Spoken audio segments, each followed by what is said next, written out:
Oh. Oh. There's a lot of people here.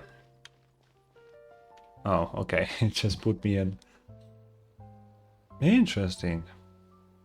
Seriously? But, Mr. Morris, I don't understand, sir. How can you only be telling me this now? Ooh, it's Xavier.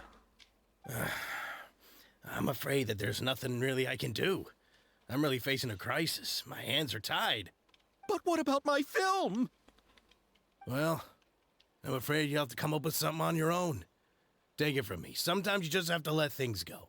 Same goes for this film festival. Okay. I mean, we need to help him out. Oh. Hey, isn't that Xavier? So he's back in Fontaine now. Yes. Wait, this guy behind us. Oh, why, if it isn't the dear Traveler and Paimon. I really didn't expect to bump into you here at this time. It's been a while. How have you been? Well, I was doing just fine until I received some terrible news just now. The investor I was working with for my upcoming film has fallen upon some hard times and is no longer able to provide the promised amount of funds. Ooh, that's not good. Can't you just find a different investor? Unfortunately, that's not how it works. We had signed an agreement specific to the Fontanalia Film Festival, stipulating that I cannot work with any other investors until the festival is finished. Oh, that sucks. The Fontanalia Film Festival? What's that? Oh, is this your first time participating in Fontaine's Fontanalia Film Festival?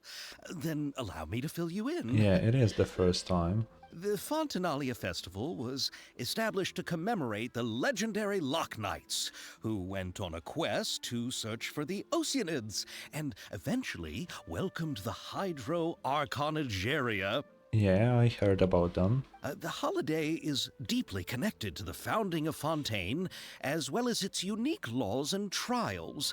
It's one of the most important festivals for this nation. I like how every nation has its own festival. It's really nice. That way you don't have that much recycled content. Because even though we have a lot of festivals, they are always slightly different from each other. But what's with that weird expression on your face? It's like you're trying really hard to remember something. I was just trying to recall the exact description from the books, in order to avoid any unnecessary arguments over semantics. I usually try to recite things straight from the source. Okay. Well, either way, Paimon thinks she gets it now. It's just like the Windbloom Festival in Mondstadt, and the Lantern Rite in Lille. Yeah. Yes, those are festivals of a similar variety. Who doesn't like a good festival? And just like those of other nations, Fontaine will hold a plethora of events around this time each year. I honestly don't remember what events we have inside this event. That sounds weird, but you know what I mean, right?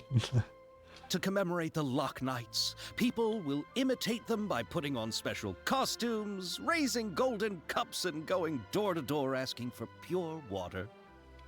Oh. But a few years ago, Lady Farina started to find the whole idea a little drab, and so decided to change the part about pure water to sweets. Wait, so isn't that just Halloween? That's straight up just Halloween, isn't it? That really doesn't surprise Paimon at all. The whole thing seems more akin to a carnival now, and it's quite popular among the kids. Every year you can hear a bunch of them saying, "Trial or treat." So, okay, it is Halloween. Oh, that sounds pretty fun. But how does that connect back to the film festival you mentioned? Yeah. Ah, yes, it appears I've strayed off topic. I just got too excited after seeing you. Let me get back to the point.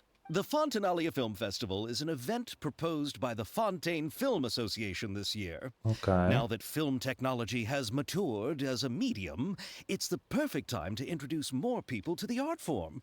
During this time, people may submit films to be evaluated, and the entry with the highest score will be given the Farina Award by the association. It would be funny if Furina wins that award. The what award? You heard him. The Farina Award! You know, after the Hydro Archon.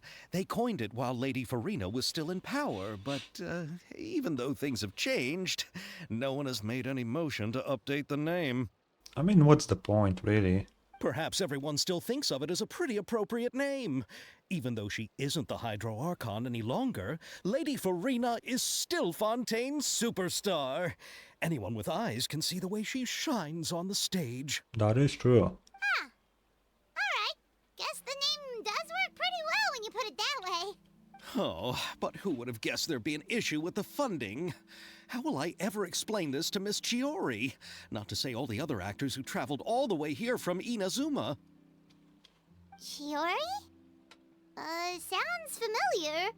Where have we heard that name before? She runs the clothing store in the court of Fontaine. Yes, that's her. I asked her to oversee the event's art direction, including the design of the actors' costumes and appearances. Oh, Paimon remembers now! Navia said that her clothes were designed by Chiori, and Kirara's outfit too! Yeah, How to describe her? Well, she tends to be pretty direct and can be very forceful when it comes to dealing with people. The fashion world in Fontaine has dubbed her the Thundering Seamstress. okay. Her remarkable Interesting name. designs have led many Fontainians to become very interested in Inazuma. Anyway, Chiori is acquainted with all the actors I've invited from Inazuma.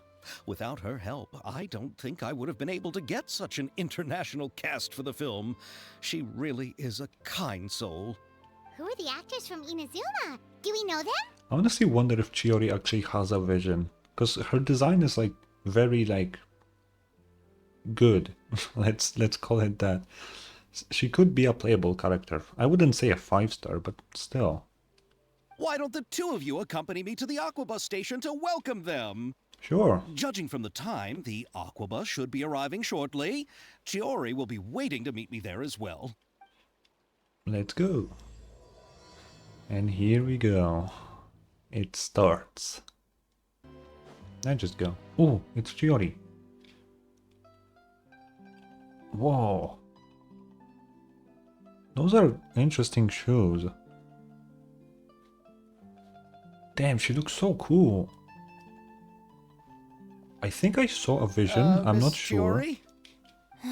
Your talk with the investor sure Oh. went fast. The Aquabus hasn't even arrived yet. She's Geo.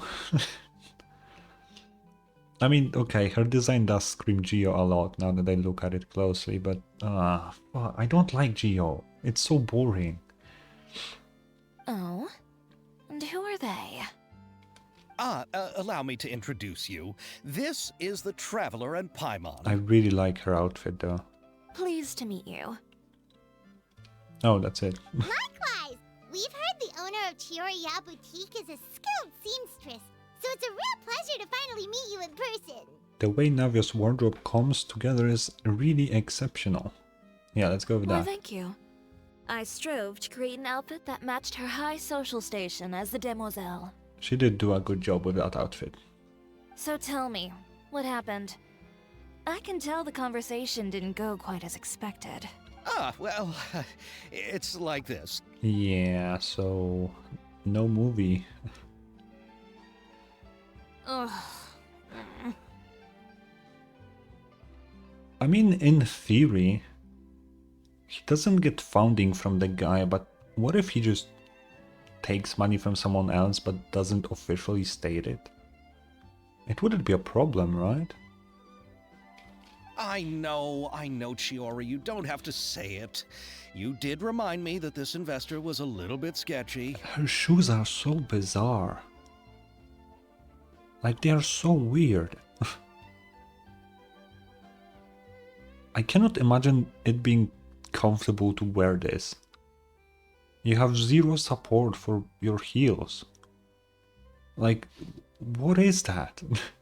Everything else in her outfit is just amazing, but those shoes are so weird. Yes, there's no doubt about that. But how could I pass it up? He offered me twice as much as the others. And therein lies the problem. Yeah, Yeah, if one person gives you a lot and the rest don't, that is very sus.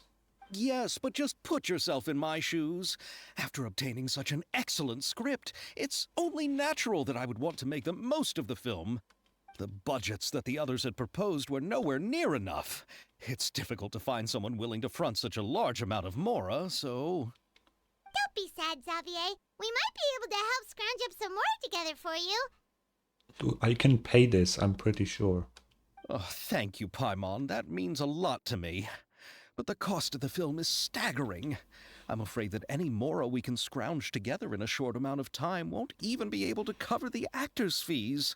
Name your price, man. We need to move on. What's happened has already happened, and there's no changing it. But now's not the time to give up. I do like her VA. What? You're saying that you have a plan? No, that's not what I mean. I'm simply saying I wouldn't give up just yet. The actors I recommended aren't just after Mora after all. Yeah, they do have quite a bit of money. We know who are the actors, like, at least the ones from Inazuma. Yep, here they are. Ooh, Yoimiya's... Oh yeah, I remember now. Really? Then where do you live? I assume this is a cutscene that skips itself. Let's see. We Malazes live Obviously. in Marcy Village. The only way to enter is from underwater. Exactly. Oh, you must be pretty tired after work every day, right? I mean, you have to swim all that way just to go home. I love this outfit of Ayaka. We are so thoughtful. But some Melusines choose to live in the Court of Fontaine because it's so much more convenient. This is our stop. This is the only You stop. arrived, but I haven't even finished chatting with Aval yet. I also enjoyed Aval's introductions to Fontaine along the way. Everything you described was so clear and detailed that we can't help but want to hear more. Yeah. Thank you so much. I'm usually working here on the Sakura bus, so I hope I'll have the chance to see you again. There are still many more places I'd like to introduce to you. Nice. I completely forgot that Yoimiya is here. I remember that she was dead in the trailer, so... Welcome to the Court of Fontaine. Chiori, you sure have changed a lot. This is the first time we've seen you since you left Inazuma. I haven't realized it's been so long. I was in such a rush when I left that I didn't even get to say goodbye. They are saying, oh, it's been so long, this and that. I wish Genshin actually gave you like a proper timeline. Like, say, oh yeah, it's been like 2 years. It would be nice to know. The only time they give us years is like if something happened like fucking hundreds of years ago, which means literally nothing at that scale. Thank you for extending the invitation, Mr. Xavier.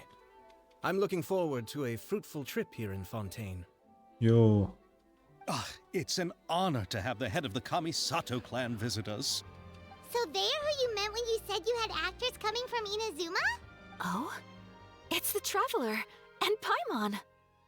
It is us. Wow, what a coincidence! Ayaka and I were just talking about you on the way here. Are you also here for the film? Kind of, yeah. We just ran into Xavier earlier and came over with him. But I'm not an actress. Sir Kamisato and Lady Ayaka are the real actors here. I'm just tagging along with Ayaka to have a good time together. Okay. I thought I would always get the lead role. About that, I mean, how was I supposed to contact you when I was making preparations for the film? I figured you were probably busy, and I didn't want to disturb you. I mean, we don't have an address. If you try to contact us, that's pretty difficult. Many people tried, and not all of them succeeded. So I could only keep you in the back of my mind while I sought other actors to play the lead roles in the film. I had been thinking about a surprise reunion with you during our trip here, but you still managed to surprise me first. How did you know we're in Fontaine? Oh, so you all know each other already! My, what a coincidence! What are the chances everyone could be brought together here like this? It took you a while to figure that out, Xavier. It took you a while. Why don't we go to Hotel de Boer and catch up over a meal? I've already made a reservation. Huh? Did you reserve 2 spots for us too? Yes, of course, of course. Oh. I'll be sure to tell the boss to serve a few more delicious dishes just to make sure there'll be enough food. Very well. Then please, kindly lead the way, Mr. Xavier. Let's go. Dude, I really like how Chiori looks. It's a really good design. Wow, the buildings in Fontaine are so tall. They Just do look at how be. big they are. And there's the fountain that Aval mentioned earlier. It really is a magnificent sight. Yeah, I'm not gonna. I'm okay. I'm gonna say Inazuma looks shit compared to Fontaine. Like there is nothing going on there. And look at that huge spinning sphere. Where does it get its power? Wait a sec. Could it be one of those clockwork mecha we've heard so much about? Damn, she's really hyped up. I mean, Yoimiya is hyped for everything. So this is what food from Fontaine is like. It sure is different from what we have in Inazuma. How should I describe it? It seems like you have to go through a lot more steps to make them. And the flavor has many layers too. Yeah, I guess so. You definitely have a lot of bread. Ah, yes. When I first went to Inazuma, I actually thought the food there tasted a little too bland. It took some time for me to get used to it. Oh, that's an interesting statement. I don't know. Inazuma is based on Japan, and in my experience, Asian dishes just have way more flavor than anything else. Huh, interesting. Let's get back to the purpose of this trip for a moment, shall we? How have preparations for the film been coming along, Mr. Xavier? Well, I've already assembled most of the film crew. A lighting specialist, a prop manager, and a costume designer. I've also bought the copyrights from the novel's author. Okay. Oh, it's called The Two Musketeers, right? I read the script you sent me on the way here. The story is pretty good. Originally, I was planning to start filming as soon as Sir Kamisato and Lady Ayaka arrived in Fontaine, but I'm afraid I've run into a bit of a problem. No money. Oh? What is it? It has to do with the film's investor, Mr. Morris. He suddenly informed me this morning that he's encountered some financial trouble and will be unable to release to me the amount of funding agreed upon. It's said that Fontaine's legal system is well developed. If he has violated the contract, then can't you simply take him to court over the matter? Depends how much he's paying, because it may not be worth it. Well, I'm still more concerned about filming. Even if I were to take him to court, I'm afraid it would take months before the case could even be heard. Yeah, that's also true. Then, is there a way we could raise funds ourselves to solve the problem? I've considered that option too, but unfortunately, it's difficult to gather such a large amount of mora on such short notice. Besides, we have to consider the film festival submission deadline. Mr. Xavier, if Ayaka and I were willing to perform for free, would that resolve the problem you are currently facing? What? No, out of the question. To have you come all this way just to act for free? Oh, no, that won't do. They really don't need money, though. There's no need to worry, Mr. Xavier. My brother and I had actually intended to work for free after receiving your invitation. Inazuma has only recently reopened its borders, and needs to strengthen its relations and cultural ties with other nations. We didn't have many collaboration projects with Fontaine in the past, so we hoped this trip would serve as a good start for the future. Yeah, the only collaboration you had was a furnace that killed people. And that's really, you made like a nuclear reactor. I mean, technically the person was Dottore, so it's not really Fontainian, but still. Indeed. You could say that's the real reason why the Yashiro Commission agreed to come to Fontaine. I understand, but having you two act for free just doesn't seem right. Not at all. While we're officially here to conduct a cultural survey of sorts, we must express our sincerity if we want to establish formal cultural ties with your nation. This film will serve as proof of friendly cooperation and cultural exchange between Inazuma and Fontaine. It's my hope that the film can be finished and released as smoothly as possible. If I you don't still know, don't feel honestly. comfortable with this arrangement, I would also be more than happy to be introduced to some other renowned individuals in Fontaine's literary and artistic circles. All right, I'll do as you say. Thank you so much. I'll make sure to cobble together enough mora now, even if it means selling my house, my camera, and every single family heirloom. Okay, you don't need to go that far. And selling your camera while you're making a movie is not too smart. Come on now, no need to go that far. I'll also help you out as a brand sponsor. Yeah, we can help too. Just say that you got our contribution from some personal friends. Yeah, that's what I was saying. Me too. Even though I didn't bring much more to spend on this trip, it's still better than nothing. I really think I can pay off this whole movie, because it's not gonna be like a 3-hour production, right? You are too kind, all of you. I really don't know how to... I'm saying I could pay this off. I don't know how much money movies cost in Genshin. You know? Ew. Alright, enough about that. Now that we have Xavier's savings, my support, and 2 leads who are willing to act for free, I think we will be able to make this happen. Did she just say ew when he started crying? What the fuck? So, instead of Mora, you'll help with filming and production. Sure. Oh, but how can we help with that? We don't know much about making a film. Alright, pull yourself together, Xavier. Tell us if there are still any open positions left among the crew. Among Us. Why do I say this? Yeah. All right, let me think. We still need a camera operator, a clapper loader, and someone to manage logistics. Okay. I originally wanted to personally serve as director, but I've been too busy working as the producer. Why did you say that? So the positions of director and director's assistant will also need to be filled. Why did you say director this way? What the fuck? Paimon knows what the director and the logistics support person do, but what's a clapper loader?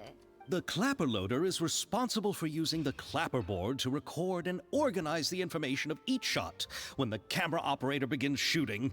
The work requires both patience and careful attention to detail. Okay. A clapper board? Oh, you mean the thing they hold that goes clap whenever they start filming? Yes, that's right. Are you interested in that job? Sure. For sure! Paimon's always wanted to try that. How much can you earn with that position? Alright, then you'll be our clapper loader. I can find someone from the store to help with logistics. What do you think, Xavier? Oh, fine by me. As for our camera operator, I was thinking of letting the Traveler take the role. Okay. Oh, she's great when it comes to using a camera. Paimon can't even count how many things we've taken photos of during our journey. Yes, that's also what I was thinking. I noticed the Traveler had an eye for photography and composition when we worked together previously. If you think so. I'm sure that's due to the traveler's journey across Devat and all the places they've seen. After so many adventures, using a camera must be second nature by now. I don't really use it that much, honestly. What do you say, Traveler? Are you interested in the job? As long as I'll be able to help. Thank you. It really means a lot to me. Come on, friend. Let me give you a big warm hug. Yo, okay, no. Back off, man. Back off. So all that's left for us to find is a director and an assistant. Yeah. Oh, me. I want to be the director's assistant. All we need to do is help the director, right? I can handle that. All right, then all we need is a director. Oh, all the well-known directors in Fontaine are probably also busy working on their own films these days. I'm not sure who will have time to help. Oh, Farina helped out a theater troupe recently by serving as an artistic consultant. She could be a good director, right? Besides, it's not like she has anything else to do right now. So we're making Furina win the Furina Award. Farina? Do you really think Lady Farina would be willing to help us with our humble project? I would say no, but after the previous story quest, I think now she's really down to work in the industry again. Isn't that the name of Fontaine's Hydro Archon? My brother has already informed me about what happened here in Fontaine. Well, the former Archon. Yep, that's her. She helped out a theater troupe not too long ago, and now she's taking up work as a director. Well, I saw that musical. Her performance was perfect, and the storyboards were also excellent. Yep. Don't let her former identity intimidate you. She's the best candidate we can think of right now. You'll never know until you give her a shot. fine. You're right, Shiori. I'll do anything for the sake of my film. Anything! Don't go that far. Saying anything is always a bad idea, Xavier. Don't do that. Then I'll have to ask the Traveler and Paimon to show me the way to Lady Farina's residence. I just hope she'll agree to help. Sure. Do you need us to also come along? No, there's no need to trouble you with this. Besides, you've just arrived in Fontaine, and I'm sure there are many places you would like to visit. Just leave this task to me. It's part of my duties as the producer. Very well. Then we'll be waiting to hear the good news. I'll go with you.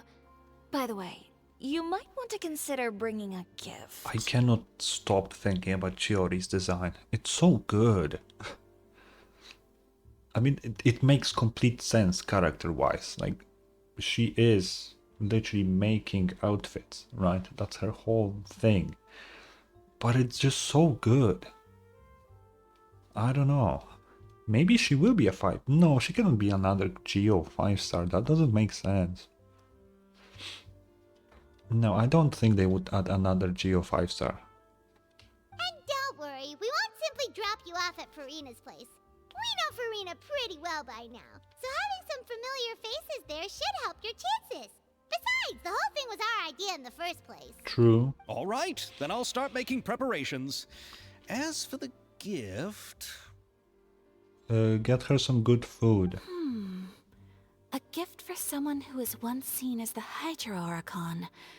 I wonder what she would like. I recall that Lady Farina once fancied a clockwork ring, so perhaps I should get another exquisite clockwork contraption for her. I would just buy her like a big cake. Huh? Can't we just bring some desserts, like the Fontanelli mousse? Yeah. Yeah, that's what I'm saying. But wouldn't that be a little too cheap? She does like desserts, though. Isn't the Fontanelli festival happening right now? I heard Abel tell us on the Aquabus that Farina introduced the tradition of going door to door and asking for sweets. She did. To do something like that, she must have a real sweet tooth. Yeah, it's a crime to steal her sweets. So yeah. I agree with Yoimiya. If the gift is too fancy, it might actually make her feel more uncomfortable. Alright then, let's go buy some Fontanalia mousse. That sounds weird. Moose? But will that really be enough? We'll be asking her to do a lot of work, you know. You're right. We need to further sweeten the deal. Okay, that's a good pun. Huh? You want something even sweeter than Fontanalia mousse? Yes, we'll need a gift that's sweeter than any dessert in the world. Which is? Your words of praise. That...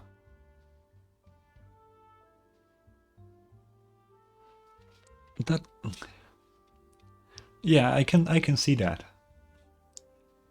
I think she would really like that. Actually. Yeah. I really think Farina would like some praise. Oh, we got a recipe for that. Let's talk to them. You go ahead. No need to worry about us. Oh, I hope Farina will like the gifts we prepared. Oh, and if you still think we should get something else for her, just let me know. I should be able to make some fireworks. You don't need to do that. That's not a good idea. Yo, Ayato. Looking forward to the good news. Wow, you had so much to say. Holy shit. Farina. We're here! This is where Farina lives. Okay, I'll go knock on the door. I love how we're just doxing Furina every time a quest involves her.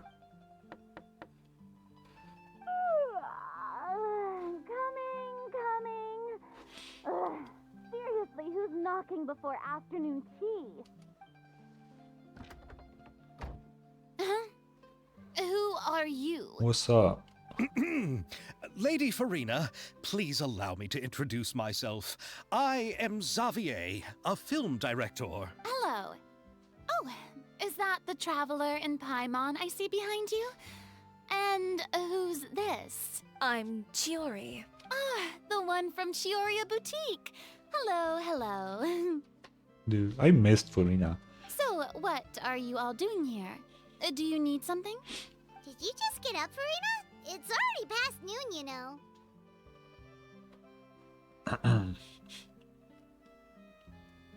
Furina is just like me, man. She's just like me. Huh? Paimon means the weather is so nice in the afternoon and the sun is so warm. Just like how you make us feel. Sleeping in late is a really smart idea. What was that? No. I was just up late last night reading some novels. What does sleeping in have to do with the weather? This is a small gift we've prepared for you, Lady Farina. We hope you like it. No need to be so formal. I'm just a regular person like everyone else now. Oh, is this Fontinalia mousse?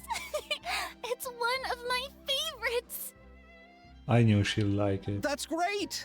So, actually, there's something we need your help with.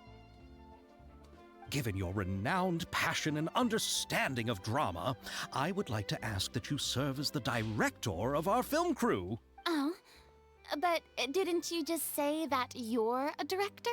Yes, but for this particular project, I'm mainly working as a producer. Besides, I'm sure that your understanding of the performing arts far surpasses my own, Lady Farina. Yeah, I'm pretty sure of that too. Are the Traveler and Paimon also part of the film crew? Yeah. Yep, we sure are. Paimon's the clapper loader and she's the camera operator. Camera operator? That can be a pretty technical job, and it directly affects the final quality of the film. Are you really up to it? I can show you if you want. No, I'm not questioning your abilities. It's just that I've never really seen you use a camera before. I mean, I really don't use it. Maybe you can come up with a test for the Traveler and see for yourself. If she can satisfy you with her camera skills, then you'd have nothing to worry about and can join the team. What do you say? She just said that she doesn't doubt our abilities.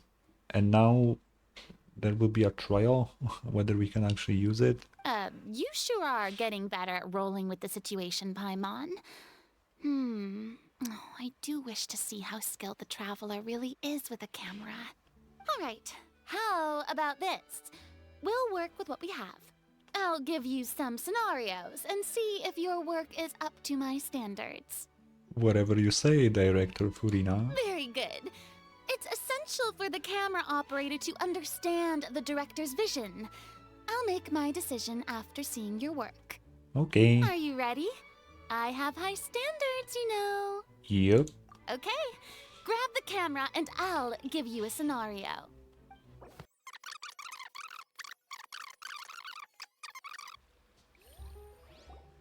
And? Oh, it appears that you have Okay. more skill than I thought. So she did one from the outside. All the shots had a great composition, and I could really feel a connection to the characters and their lines. So what's the verdict? Yeah, does that mean you agree to be our director, Farina? Did you think I would agree just like that? After our performance of the Little Oceanid, I've begun to make a name for myself again, you know. Oh? In fact, I've already had several troops approach me for the Fontinalia Film Festival. Unfortunately, the scripts were all pretty boring and didn't pique my interest. Okay. Yeah, you have pretty high standards. If others were to find out I agreed to work with you so easily, then, well... Hey, but didn't we have a deal? What else do we need to do to convince you, Farina? Well, what about the pay? Oh, about that. Huh? know how much you're willing to pay me to be the director. The pay is also an important factor for me to consider, you know. Well, I can offer you this much? What? That's all? If Nervylat were to hear of this, he could charge you with underpaying your labor. Yeah, we're not in a good position. I'm sorry, but our crew is in a tight financial spot at the moment. I see. Well, even though it's highly unlikely now that I'll join your crew, there's still something I'd like to ask. Exactly what film are you planning to make? Okay, I bet you that the novel she mentioned before is the one that we're filming the movie of. And she'll be like, what? That's my favorite novel. I need to work with you. I bet that's what she's going to say. Oh, our script is an adaptation of The Two Musketeers. Huh? Wait, you mean the suspense thriller novel that was a #1 bestseller? Oh, so Farina's read it too. What did I say? Of course I read it. I've always had a keen interest in artistic works that strike a chord with the populace. I see. It all makes sense now. You must have used most of the budget to pay for the copyright. Not really. The novel's author transferred the copyright to me practically for free once he heard that I wanted to make a film adaptation of the story. The lack of budget is due to another issue. He probably just wants to get his name out there. So, Mora isn't the most important thing to him right now. Yeah, I guess it does help. It reminds me of a delivery courier who wears one of my designs while traveling all across Teyvat. I didn't charge her much for the outfit either. The exposure she provides for my brand is well worth it. I mean, if someone approaches you to make a movie or, I don't know, like some form of adaptation to a book that you wrote, I think that's any author's dream, really, to see their book on the screens, right? So you would sell it pretty cheaply, right? You would still make money off of it, right? So I think anyone would sell it at a relatively decent price. So, are you a big fan of this story, Farina? Well, it's alright. The pacing of the story is good, but the character relationships could use some work. When I was reading it before, I always felt like some things were left on a rather unsatisfactory note. I have high standards, you know. Yeah, you're definitely not lying, right? Ahem, Mr. Xavier, if, hypothetically speaking, I agree to be the director, how much freedom would I have in terms of script revisions and creative interpretation? A lot. Oh, as much freedom as you would need. I wouldn't dare doubt the tastes of Fontaine's greatest star. Yeah, that's a good thing to do, Xavier. Yeah. Good. Then I'm free to alter the script as I see fit. Yeah. Absolutely, no problem. We're counting on you, Director Furina. We gotta keep calling her that, right? All right. It seems that your crew really can't go on without my care and direction. So, you agree? Yes, I agree. Although the pay is well below what someone of my caliber deserves. A great script calls for a great director. Yeah. I mustn't let a perfectly good story be ruined due to lack of funds. If you have fine cheese and bread, you wouldn't just let it sit on the counter and get moldy just because you lack an oven, right? Oh, Hydro Archon above! I'm not dreaming, am I? Somebody pinch me. You need to change that saying, Xavier. It doesn't work anymore. You know, it's basically like you would thank God for something, but I don't know, 2 weeks ago it turned out that God is dead or something. That it doesn't make sense. There's no more Hydro Archon, you know. And it's still a little early to celebrate. There's a lot that goes into shooting a film. Although the trickiest tasks of finalizing the script and casting the actors have already been taken care of, we'll still need to reserve filming locations. Not to say set up lighting and props. I cannot stop looking at Chiori's shoes. They look so stupid. What the fuck? I cannot stop. It's bothering me so much. And by the way, since we'll be filming The Two Musketeers, we'll need to find an action choreographer. Ideally, a professional who has actual experience with muskets. So that's how Chevres joins the story, I guess. Yes, I've thought about this as well. I was hoping that you might know someone who could handle the job. So you haven't found someone? Me? If this was before, I could have simply asked Lorand. But it's already been some time since I last talked to her. It's still fine. Like, it's not like she hates you or anything. Navia can also use firearms, but unfortunately, her style is quite different from that of the characters in the story. Yeah, she uses an umbrella. Could we ask the Special Security and Surveillance Patrol? Oh, you mean the Special Patrol's Musketeers? Yes, that's right. They work with muskets every day. I can't think of anyone more qualified than them. They would be under Nervilette's jurisdiction. Unfortunately, I, don't have any connection with them at all. What you do with Novelette? Just go ask him. So, in the end, we still have to start by talking to Nervilette. Why is she so reluctant to do that? Like, why is that a problem?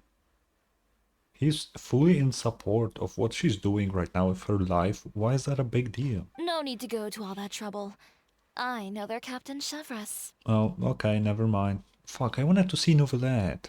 Oh, you do? Wait, Chiori, how do you know the captain of the Special Patrol's Musketeers? Let me guess, she made her clothes. No particular reason. Running a business means dealing with some trouble from time to time, and she's helped me out on a few occasions. Never mind. In return, I've helped her handle a few situations in which the Special Patrol couldn't get involved directly. So, we've gotten to know each other over time. So you're saying there's been times when the Special Patrol needed a fashion designer to handle a situation? Your work is becoming more and more mysterious. Yeah, that is strange. Yeah, that is very weird. It'd be best to keep it that way. Anyway, enough about that. What do you all think about asking the captain to be our musket action choreographer? Oh, I'm so curious about her right now. That is really weird. What the hell? Oh, I'm so curious about her character now. What? She sounds professional enough. She is a captain after all.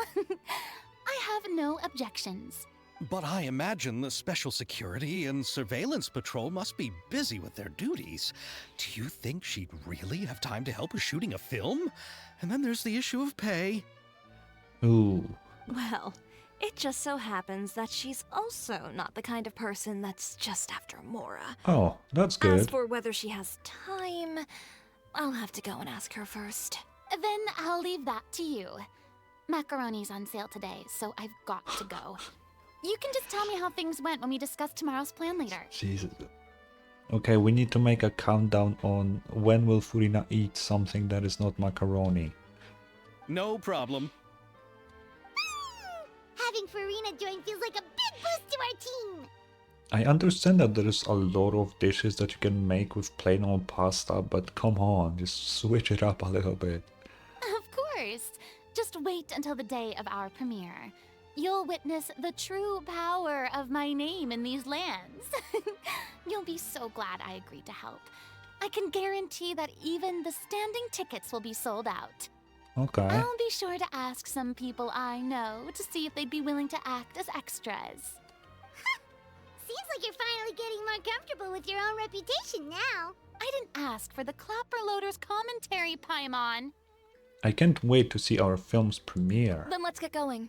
I happen to know where Chevres is today. By the way, I'm curious. If my pay is so low, then what about our two lead actors? Didn't they travel here all the way from Inazuma? Yeah, that's a reasonable question. We know the answer though. Actually, they told us that they see the trip as part of a cultural exchange, so they didn't ask for any pay. What? So is every person in Teyvat who doesn't want money gathered here to shoot this film? Don't tell me Chiori isn't being paid either. Nah, I assume she is. I already knew Xavier from before, and he's also agreed to give my brand some good exposure. Okay, so she's taking payment in exposure. That is pretty reasonable, yeah. Wait, no one is taking money. Nobody. Who are we paying? Why do we need any money at this point? It seems the gods have really smiled upon you, Xavier. And that certainly doesn't include me, mind you. Oh, okay. I needed to process what the fuck did she just say. Now I understand. All right, this is the place. It is the praise. But where's the captain? There's hardly anyone around here. She's over there. The one with an eye patch reading in front of the newsstand. I wonder what's the reason for the eye patch. Oh, her! Paimon could tell there was something different about her. She seems kinda intimidating. You think so? I wouldn't say that. Please wait here for a moment. I'll go fetch her. She's working now, so you might not want to get in her way. Working? But isn't she just standing there and reading a novel? Just trust me. Okay. Oh, alright, let's see what happens then. Chiori sure is a mysterious person. She claims just to be a fashion designer, but she knows all these powerful people. Does she work for the FBI of Fontaine? It seems like it. The court of Fontaine isn't particularly tolerant of visitors from overseas, so it isn't easy for a foreigner to promote their brand here. Even more so in the competitive world of fashion. Even a local like me just trying to make a film has to face all kinds of challenges. So I can only imagine what Chiori has been through to get where she is today. I'm sure that having more connections has definitely worked in her favor. For sure. Reading on the job? Detective novel. Okay. One main character? No. Multiple. Branching storylines. I see. How's the plot coming along? One of the main characters is about to make a choice that will affect the rest of his life. I'd wager he's going to make the wrong choice. Okay. Any way to speed things up? There's something I need your help with. You know that doesn't depend on me. It all comes down to what the character chooses. Oh. Which is exactly why I'm here to help. Oh, is she talking about these guys not actually reading? Yeah, I think so.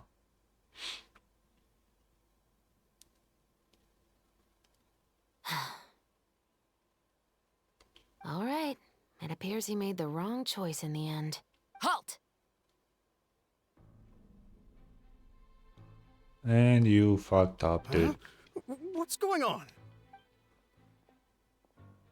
Hand over whatever you're holding. Oh, it's just a book. I didn't buy anything else. Then I'm sure you wouldn't mind letting me have a look. Excuse me, officer. I don't mind you standing around here, not purchasing anything, but I'd prefer if you didn't disturb my customers. It's bad for business, you know? Don't give me that act. You won't be able to get off so easily either. I am Chevras, captain of Fontaine's Special Security and Surveillance Patrol. I will say this one last time. Hand over whatever you're holding at once. She seems pretty cool. And before you do anything unwise, let me remind you that I'll have you on the ground before you can even think about making a run for it. That sounds like good time, not good. All right. I'll give it to you. But please let me say something first. If there's any contraband in that book, then the shopkeeper here is the one who slipped it in. I don't have anything to do with this. By saying that, you just incriminate yourself, man. You know? Why, you trying to leave me on the hook, huh? You were the one who said you wanted it. Save it for the interrogation room. Take them away, Letelier. Oh.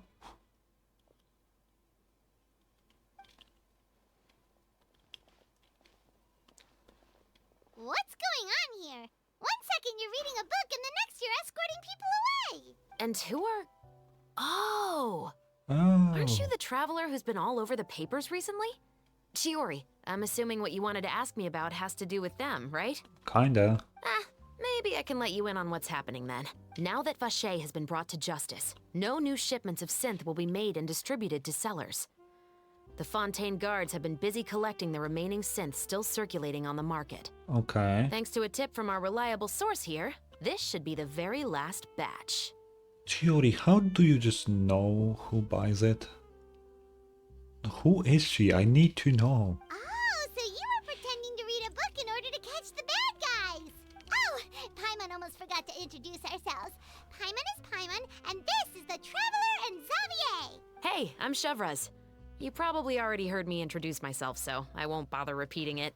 Why didn't you just arrest them immediately? Because she didn't have proof. Traveler, you cannot just arrest someone without any proof. Yeah, why didn't you make a move as soon as you had the chance? Were you worried that my intel wasn't accurate? Intel is not proof. It's a suspicion. That's not enough. No, I wanted to see if the shopkeeper would turn himself in first. Oh, she wanted to give him a chance. All That's he had cool. to do was come up to me and say that he didn't know where the synth had come from. If he did that, then I wouldn't have had to press charges on him. Well, I guess. I mean, you didn't have proof also. But I mean, I guess getting a warrant to search his stall, I mean, that would take too much time. He would already sell that thing. He had the whole day to turn the synth over to Chevras. But instead, the moment I came up and blocked Chevras' line of sight, he took the opportunity to sell it off. Yep, he made the wrong choice, even though the right choice was right there in front of him. But you knew they wouldn't make the right choice. Yeah, I knew. I was just hoping I'd be wrong for once. Enough about that, though. What did you want to ask me about? Dude, now I want Genshin to have like a detective event. Like, go back to like the first 2 acts of Fontaine. I want more of that. It was really fun. Oh, you see, it's like this.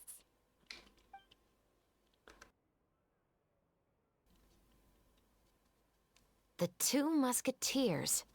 You certainly have a good eye for a story. So what do you need me to do? Just be the action choreographer for the actors? Yeah. Yes, that's right. I want to make sure we get all the details right. I want the actor's posture and understanding of firearms to be as realistic as possible. Honestly, that's gonna be kinda tough. Especially if we're dealing with Ayaka and Ayato, who never used a gun ever. However, I'm afraid this work will require a bit of your time, since you'll have to be present whenever we're filming. Also, as for the pay... No need to say any more. I'll join. Oh. Huh? Just like that. Really? You're willing to help us with our humble film project? Sure, it's no big deal. As I said, we've wrapped up our investigation here, so I don't have any other tasks on my plate for the moment. Dude, I love the designs of fucking Fontainian outfits. Like, characters themselves, like, sure, cool, but the outfits are so good. Even for 4-star characters. Besides, I personally really like this novel. I even have the collector's edition at home. Stories where justice prevails over evil never get old for me. Honestly, I prefer when the evil wins, because it's more rare. Very rarely you see, well, the antagonist wins. That's a really rare trope. That makes it more interesting, in my opinion. Like, if there is a story about like a serial killer and he actually wins at the end against the main detective, that's a shit that I wanna see, you know? In real life, obviously, yeah, justice always should prevail. That's how you make the world a better place. But in fiction, I want some evil motherfuckers to win, you know? It's fun. Then we've got a deal? Yes, I'll see you on set tomorrow. Okay. Oh my! I can hardly believe it! I should tell Lady Farina immediately. Oh, and I must tell the prop manager and lighting technician to get everything ready. We start filming tomorrow! Okay. Calm down, Xavier. The film is going to take more than just a day to finish. Yeah, but it's the start. Still, I should also head back now and start preparing the actors' costumes and makeup. Guess that's it for today then. Traveler, Paimon, please stay for a moment. I have something to tell you. Okay. Then I'll take Xavier back. Poor thing. He's so excited that he can't even walk straight anymore. I don't want to spend our first day fishing our producer out of the fountain. What? Did he got drunk or something? See you tomorrow. Yep, see you tomorrow. Yeah, what did you want, Chevres?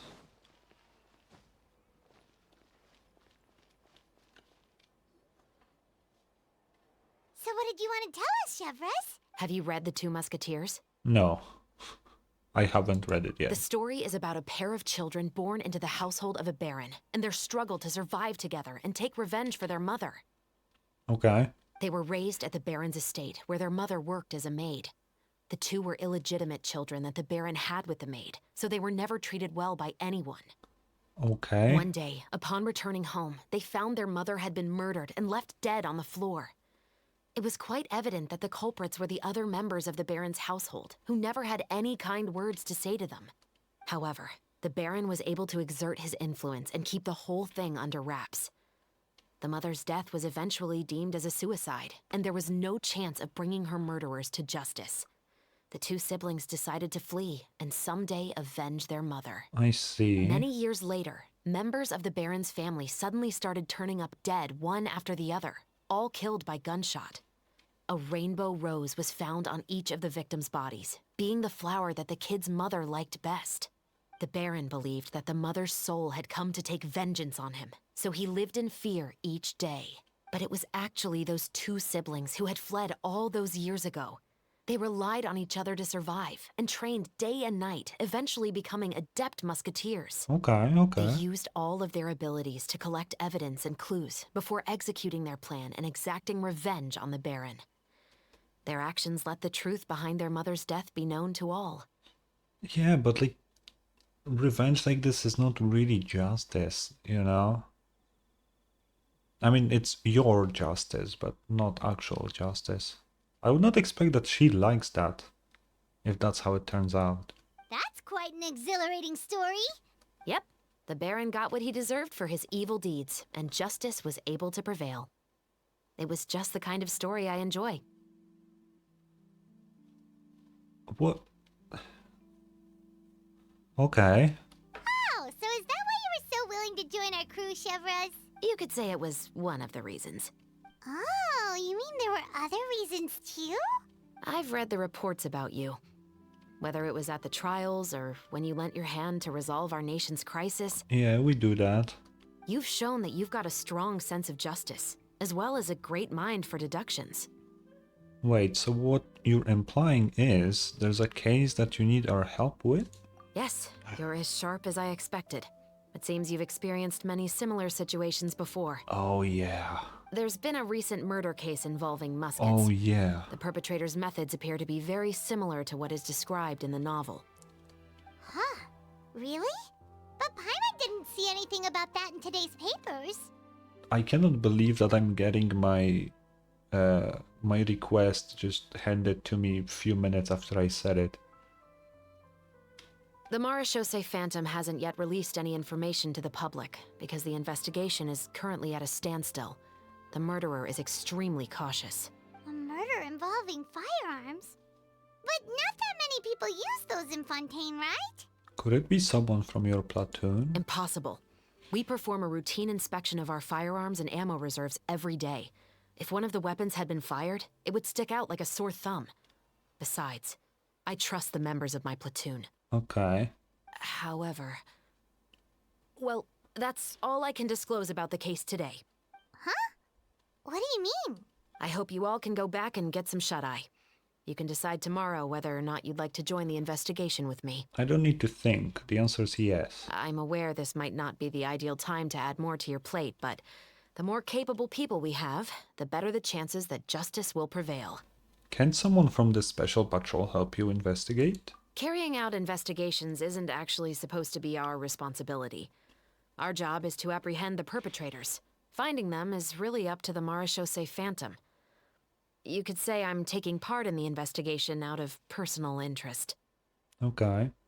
I don't want people to see Muskets in a negative way, and also, I'm concerned about the similarity between the crimes and the story. Yeah. You mean they might be connected somehow? I suspect so. That's a common thing, right? It is pretty common for like serial killers to act like some form of story. Just to make myself clear, this is not an order, nor is it a deal of any kind. It's a request, nothing more. If you two have any interest in the case after we finish filming tomorrow and are willing to assist me, then I would be most grateful. Yes. What do you think, Traveler? No, we don't need to think, Traveler. Yeah, you're right. Paimon's getting a little tired too. We've really been hustling all day. You'd better head back and get some rest. It's good to keep a calm mind, especially when you're about to make an important decision.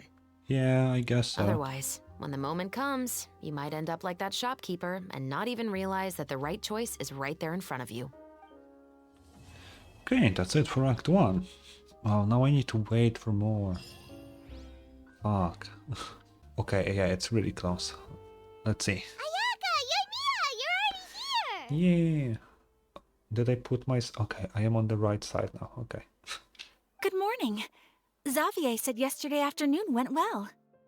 Yeah, and how about you, Ayaka? What were you up to yesterday?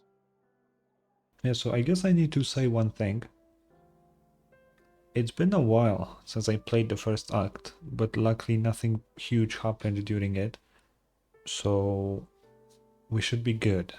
I don't think it would be... I remember that it ended with Chevres telling us or asking us whether we want to help her with an investigation, which I was down for immediately, but the Traveler had different ideas.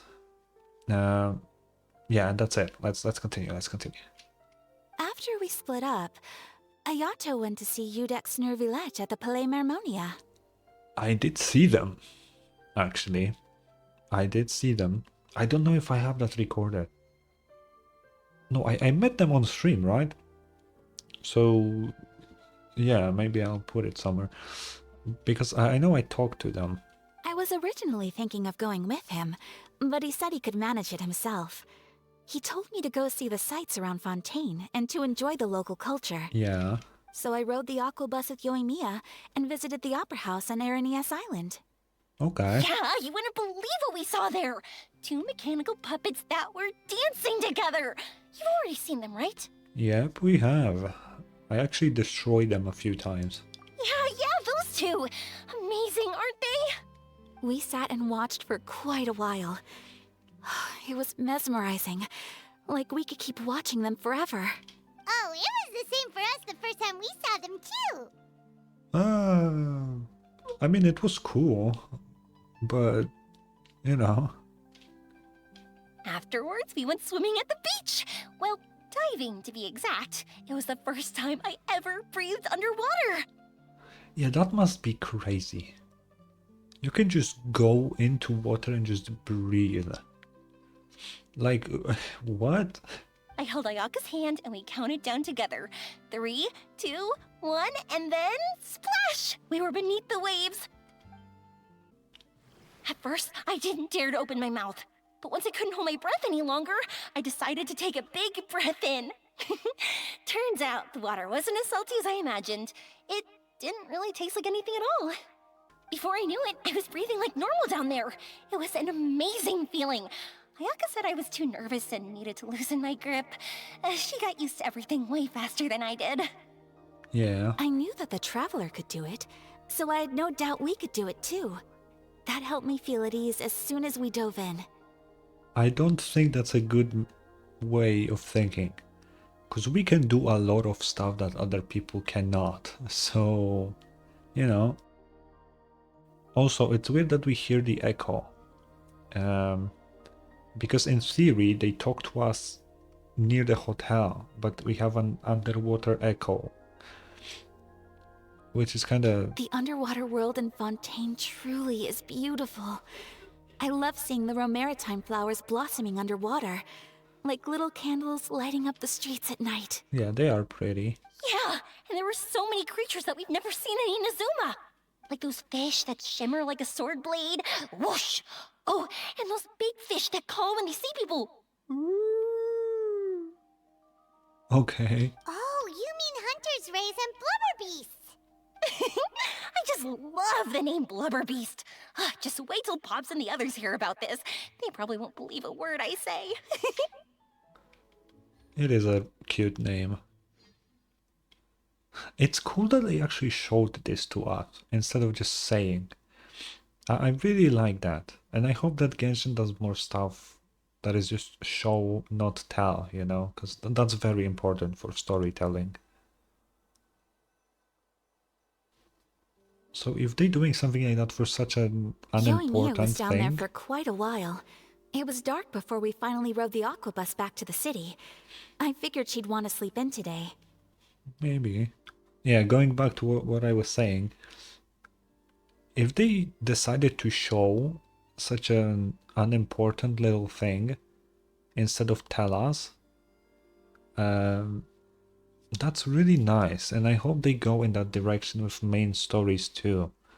Because I really don't like listening to the lore about something cool that happened, right? I would rather to see it.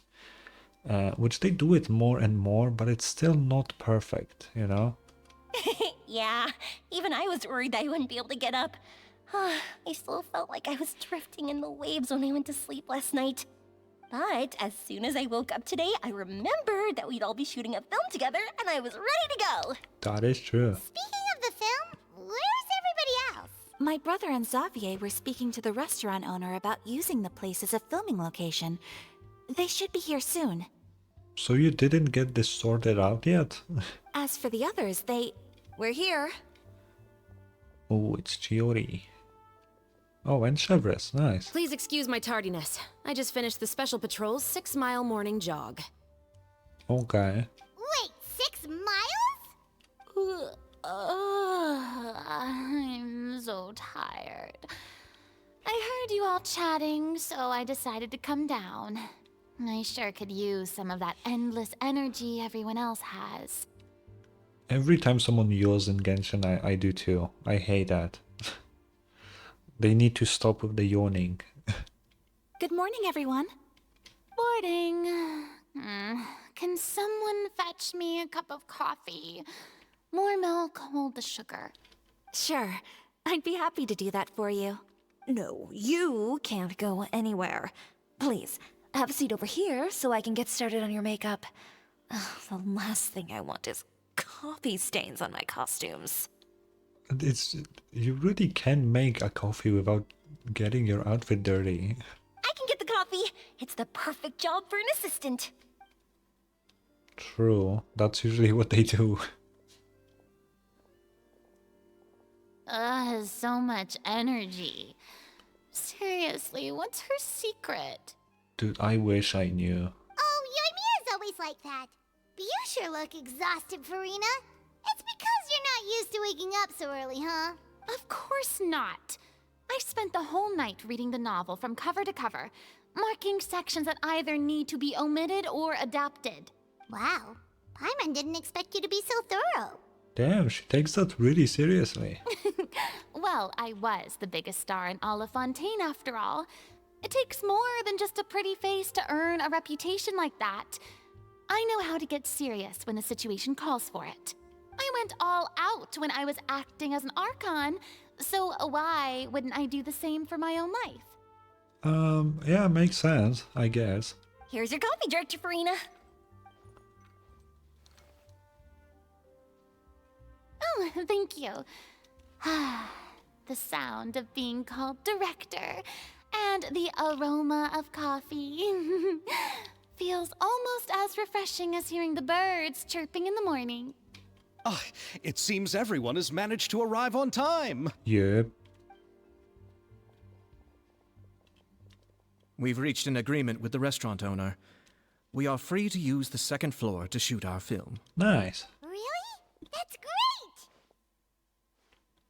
He is really looking forward to our film, and hopes that providing his restaurant as a filming location will attract more customers.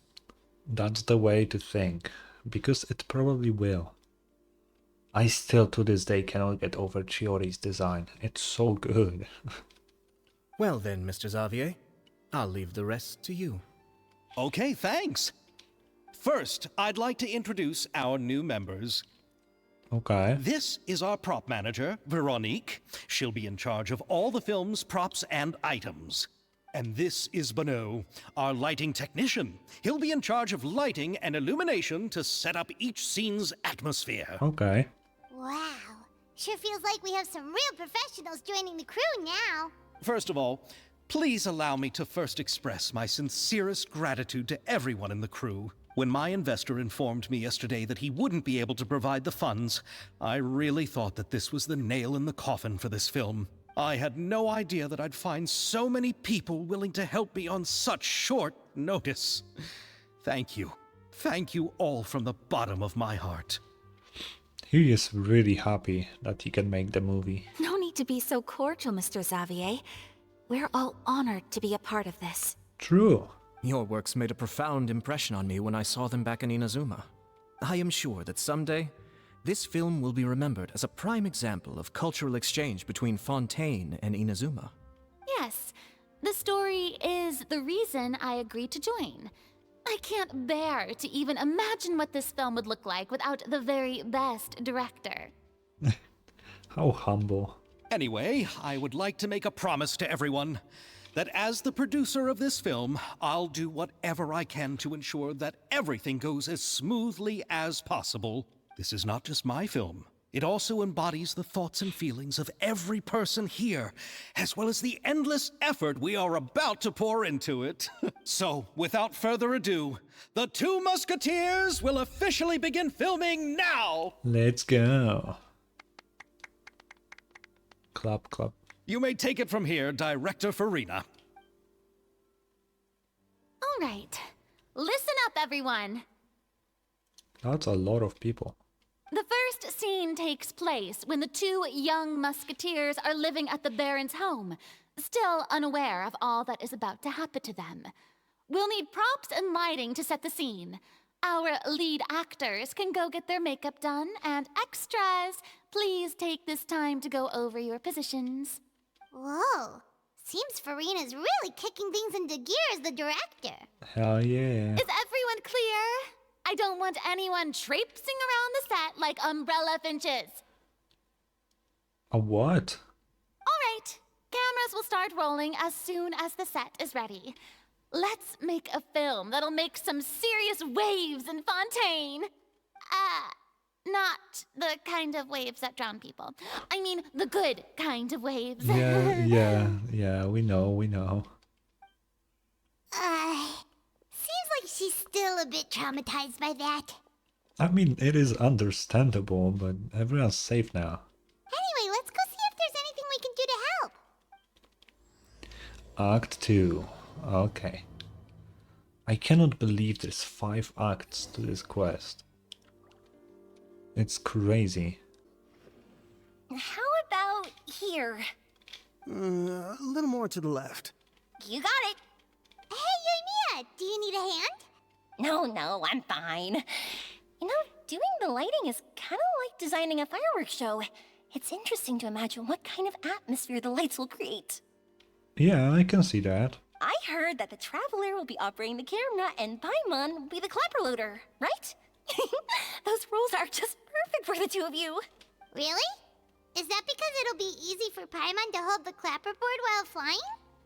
No, I think it's because it's the easiest job here. Well, sure, there's that, but that's not exactly what I meant. I just think that after all your journeys together, you two must have developed a super close bond and just naturally know how to work with each other. If I'm not mistaken, the director will want the cameras rolling as soon as the clapperboard goes clack. Yeah, probably. Oh yeah, I guess it rolls all the time, yeah. Oh, I see. It's amazing to see the magic behind filmmaking. Yeah, editing is more annoying in Fontaine though, because you use actual film. You don't have any fancy editing software as you have in real world. Yoimiya, we need lights over there too. Oh, on it! I've got to get back to work. Chat with you later. Oh, it's exciting to see so many people working together to bring the film to life. Seems like Yamiya's really getting into it. Yeah. But she was right. We do have a super close bond, don't we? Of course. Paimon's really happy to hear that. Ayaka has mentioned you to me before. She said that you two were great friends when you were kids. No talking. I'm thinking about how to do your eyeshadow. Damn, she really takes this seriously. Ah, yes. To help me really look the part. To achieve a more young and naive look for this scene. Are you saying the wrinkles around my eyes are too deep? You just have too much of a calculating look in your eyes. You sure don't mince your words. It seems you really haven't changed much. Quiet. Damn. Okay, there is no point, I guess, helping with anything. So, this is a real musket? No, it's just a prop weapon. Damn, I thought they would give a real one. Not bad. Have you seen a real musket before? Only in books and newspapers. I made this one based on the relative shape and proportions I saw in reference images. When we're filming, some special gunpowder will be applied around the muzzle, which will help create the flash and smoke effects of a real gun being fired. Which means it'll be up to the actors to portray the recoil. That's right. The sound effects for gunshots will also be added in post-production. Okay. Thank you, Veronique. I think I know where to start now. However, the musket's gears and firing pin could still use some work. Adding some wear on the metallic components will make them appear more realistic. Also, be sure to rub the muskets with some oil each time before we start shooting. That'll give the impression that the firearms have been well maintained. Good point. Okay. You seem to know a lot, Miss Chevres. I assume you use these types of firearms on a regular basis? Yes, I perform routine maintenance on my weapons every day. Just like we as people need to eat and sleep, muskets need to be cleaned and maintained. It's good to have a professional on this, you know? I also perform similar care for my sword every day, and familiarize myself with its shape and weight, to the point where it feels like a natural extension of my body. Yes, this way, our weapons will never betray us in the heat of battle. Yes, well said. It seems we have the same philosophy on this topic. Oh, sounds like they found a common interest to talk about. Yeah. Though these props differ from the muskets I use, I can still give you some pointers. Good. I look forward to your instruction. First and foremost, never point the weapon at anyone, regardless of whether it's a real or prop weapon or whether you're holding it or it's on the table. This holds for any time when you're not actively engaging an enemy. Okay. Okay, understood. Makes sense. When aiming the musket, extend your arm so that it's level with your shoulder, and use your eye to look down the weapon's sights. Like this? Not bad. Now, try saying your lines. This is the end of the road for you. Good. Now turn your body a little. That way, you'll give your enemy less of a target to work with. And relax your shoulders. Here, allow me to demonstrate. This is the end of the road for you. Huh. Excuse me, Miss Chiori. Director Farina, there's something I wish to discuss with you.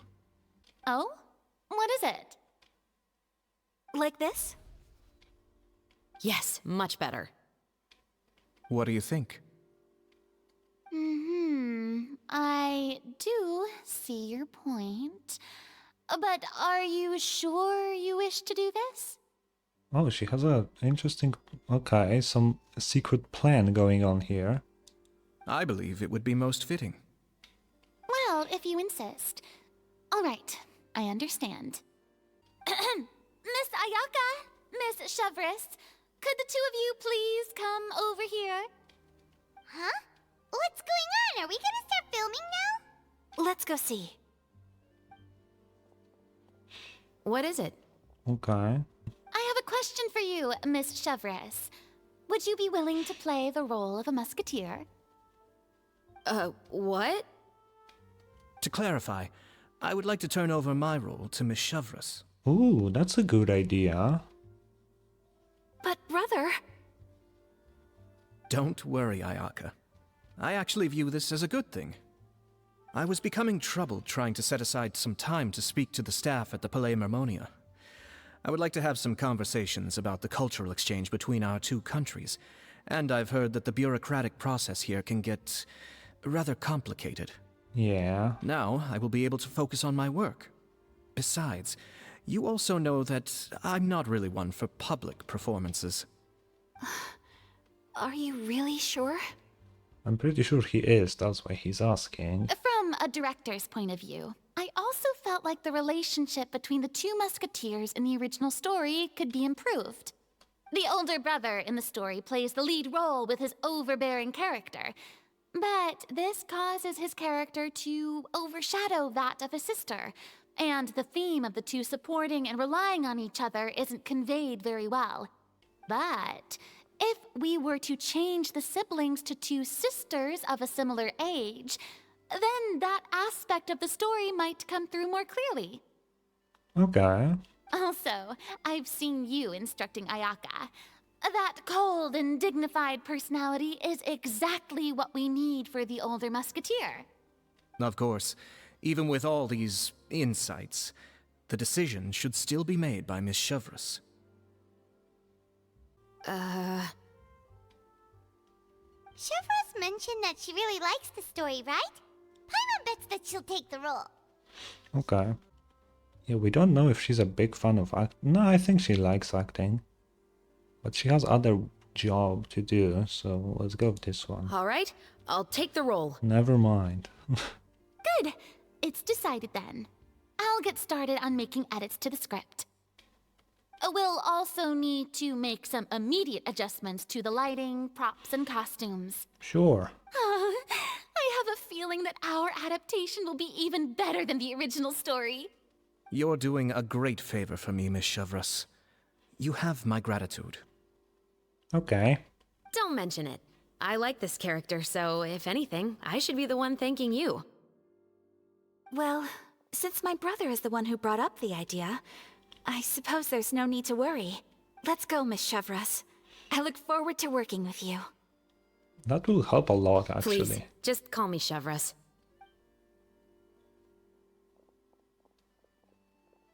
Seems like you're really going out of your way to solve the problem I was having with your makeup. Oh yeah, I guess that solves the problem too. Surely you jest, Chiori. I assure you that I was mostly motivated by a desire to spend more time on formal business. Oh, come on. You really think I'd buy that? According to what I've heard from Ayaka, her brother is someone who can juggle 10 different matters at the same time. I'm sure you have other reasons for backing out. Oh. Perhaps. Ayaka always said she wanted to go out and see more of the world, just like the Traveler. But I feel that she needs not only to see other nations, but also to make some different kinds of friends. I think it would be harder for her to make new connections with me constantly by her side. I would like to give her some space. Yeah, that's a pretty good idea. I can see that. Alright, go on. Spoil her some more. Ayato, it's too bad you're stepping down from the role. Paimon really wanted to see you act as a musketeer. This is justice. No need to poke fun at me. I'd wager that you also felt that I wasn't the best candidate for the role. Yeah. It's a little hard for Paimon to imagine you saying those lines. So, are you going to go back to work now? Yes. I've made an appointment to meet some people from the Palais Mermonia. Now, I will have some more time to prepare. Traveler, get the camera ready. Paimon, get the clapperboard. Actors to your positions. We're about to start shooting the first scene. Okay. Go on now. And please take good care of Ayaka. Will we actually see it? Yep, don't worry. You can count on us. Thank you. I look forward to seeing the film when it's finished. Okay. All right. Now that we're all here, let me help set the scene for everyone. The first scene takes place when our two main characters are still living at the Baron's estate. They've been ostracized and verbally abused by others in the household, but they still have no idea why. We want to capture how naive and innocent they are, despite their pain. Okay. Chevres will be playing the role of the older sister, Tulip, and Ayaka will be the younger sister, Iris. Be sure to get close-ups of the main characters at the right moment. Sure. Silence on the set! Lights, camera, action! Let's go! Tulip, Mother's been out for quite a while now. Perhaps she went to pick some flowers on the way home. You know how she loves flowers. Iris, Tulip, I'm home. No, let's do a close-up. Mother! You were out for so long, we were beginning to worry about you. It's fun that we can choose how to go with it. I'm sorry, but I'm back now, safe and sound. Here, I brought your favorite treat, apple turnovers. What is that? Mother, what are those bruises on your hand? No, we need the mother now again. What bruises? Oh, I must have bumped into something while I was working yesterday. But I didn't notice them this morning. Then perhaps they're from when I accidentally tripped when I was out just now. By the way, did you have fun playing at home? What's the matter, Iris? Focus on Iris. Well, we've realized that no one really wants to play with us. They even took Iris's doll and spat at us. And they even called us names. They said we were... Shh! It's all right, don't worry. Girls, listen to me. It doesn't matter what anyone says. Don't listen to them. No one can define you with such words. You both have wonderful lives ahead of you. Just like your names. You will both blossom like beautiful flowers. Maybe your time to blossom hasn't quite come yet, but one day, you two will bloom more beautifully than anything else. Don't let the soil you're in now ruin your future beauty. Understand? My dear daughters. Good words. And cut! Not bad. The actors' emotions were all on point. Let's keep that take. First take, we're just going? Damn. Also, if our clapper loader could avoid shouting at the start of the scene next time. Oh, got it. Great. I was a little worried that my nerves would get the better of me. What about you, Chevres? I felt fine. The lines weren't too difficult at all. Seems like Farina must have adapted the role nicely. I mean, Chevres seems pretty calm at any situation, so... You two were great. I couldn't tell it was your first time acting in a film. You should have more confidence. Thank you for your encouragement. Positions, everyone! We'll move on to the next scene after we try a few more camera angles. Okay.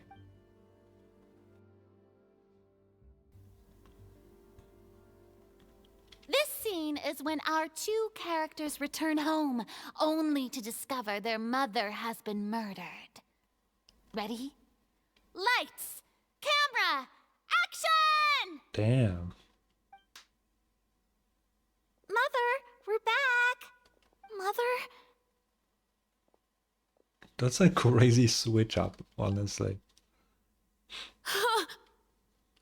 What's wrong, Tulip? Iris, stay away! Huh? Why? What's... Mother! Mother... She's...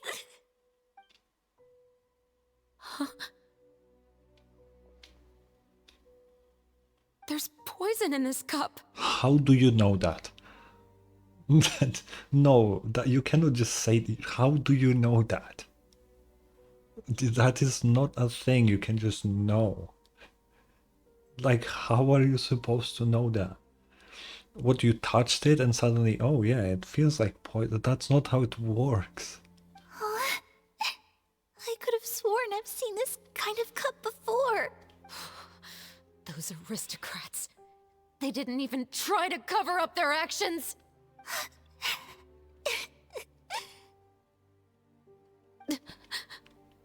Iris, we need to leave this place. Leave? But now that Mother is gone, where can we even go? Anywhere. All I know is that we can't stay in this house. But are we just going to let them get away with this? Nah. We'll have our revenge, I promise you. Just not right now.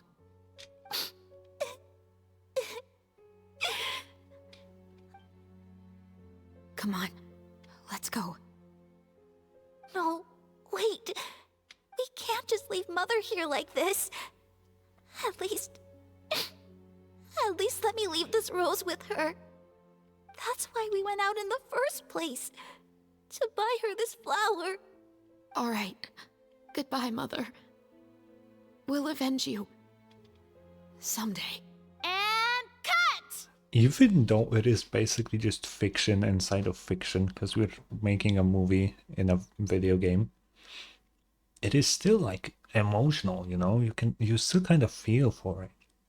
You don't really feel like, oh yeah, it's just Ayaka acting, you know? It genuinely feels like a different game, kind of.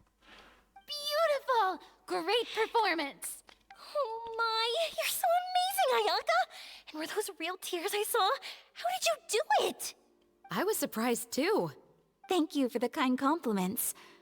Actually, as soon as Director Farina said action, I told myself not to think about anything. I just felt the weight of the moment and became the character. Damn, that's impressive. It's quite similar to practicing the art of the sword. You clear your mind and focus only on what's happening in front of you. Ayaka's performance was amazing. Have I discovered an acting prodigy? Yeah, probably. Pipe down, everyone! We need to move on to the next scene! Which is... Oh, we're going somewhere. Oh, okay, so we do skip things. That's good, I guess. Yeah. Huh? Are we done already? But Paimon wants to keep playing with the clapperboard. Jesus, Paimon. How do you feel, Traveler? Is your arm sore from holding the camera all day? A little bit, but it was a lot of fun. Good work, you two. You too, Shivers. You were quite the actress today. I've read this novel many times before. I have a good grasp of my character's mindset. Anyway, do you remember my request from yesterday? I do. Oh, right! We were having so much fun that Paimon nearly forgot. You have a case where the murders seem really similar to the cases in the novel, right? So, how are they similar exactly? In the story, the main characters grow up to become two musketeers, always using their guns to carry out their revenge. Yeah. And on each of the victims, they place a rainbow rose as a signal that they've returned. So you mean there were rainbow roses in your case too? Yes, that's correct. We found rainbow roses just like in the novel. Seems like you're connecting the dots now. Yep. Oh, that does sound pretty concerning. Especially after seeing the script today. Oh, now Paimon can't stop wondering what kind of ulterior motive the murderer might have. What do you think, Traveler? You're smart. Paimon wants to hear your thoughts. Yeah, I think we can join the case, yeah. Good. On behalf of Fontaine's Special Security and Surveillance Patrol, thank you for your dedication to justice. There's no time to lose. We should start investigating right away. Follow me. Huh? Right now? Well, we just got done filming all day. Paimon's so tired. The most valuable intel always comes after nightfall. True. They are like small, remote islands in the middle of the sea. If you don't stay vigilant, you will pass right by them in the fog. That's how one of my favorite books always puts it, at least. Okay. And Paimon, you can go. Going right now. Let's start by checking out some workshops that sell mechanical components. If the culprit is making their own weapons, it's very likely that they'll visit those sort of places. Okay. Welcome to LeChaux's Clockwork Workshop. How can I help you? Hello. I'd like to know if anyone has purchased some special components lately. Straightforward, huh? Special components? Sorry, could you be more specific? I mean the kind of components that aren't typically used for clockwork toys, but for firearms. Huh? For firearms? No, we don't sell those sort of things here. Don't misunderstand. I'm not here to cause any trouble. We are merely investigating a case, and we're hoping that you could cooperate. Yeah. Well, to be completely honest, I'm not even sure what kind of components that would entail. Has anyone ever purchased components here as an individual rather than on behalf of an organization? We have a lot of customers who buy toys, but those who buy components are all regular customers who buy in bulk on behalf of their organization. Yeah. Is that so? I understand. Thank you for your cooperation. You're welcome. It's the least I can do. Okay, he seems genuine. Oh, hey, Chevres. Run out of oil for your musket again? Does everyone know Chevres? Hello, Estelle. I want to know if anyone has come to your shop recently to order some firearm components. Oh, is this another case? Let me think. I don't think so. Some people have requested that I make some prop guns for the Fontanalia Film Festival, but I refused all of those requests. Oh? Why's that? Because there's no profit! I only make things here that can do some real heavy lifting. I don't have the energy to make some new molds just for the festival. I mean, I would say there is profit in it. If there's many people that wanted it, you know. Then has anybody come specifically looking for mechanical components? Well, I usually sell off my scrap to the Fleuve Cendre. I don't typically give them to one specific person. I understand. Thanks for your cooperation. Don't mention it. Always happy to have the Musketeers' patronage. Yeah. Seems like we haven't found any leads to go off yet. Yeah, unfortunately. All right. Let's head to Fleuve Cendre next. Huh? Are you sure?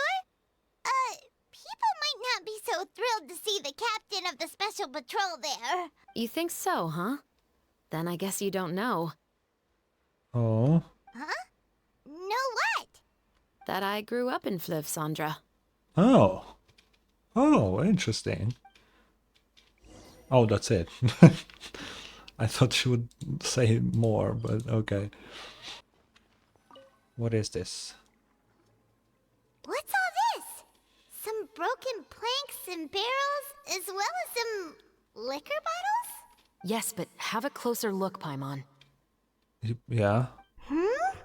Even though somebody has purposefully tried to clean them up, these are obviously marks from musket bullets. Okay. In other words, someone was here trying to improve their shot. They were using the barrels and bottles for target practice. I see.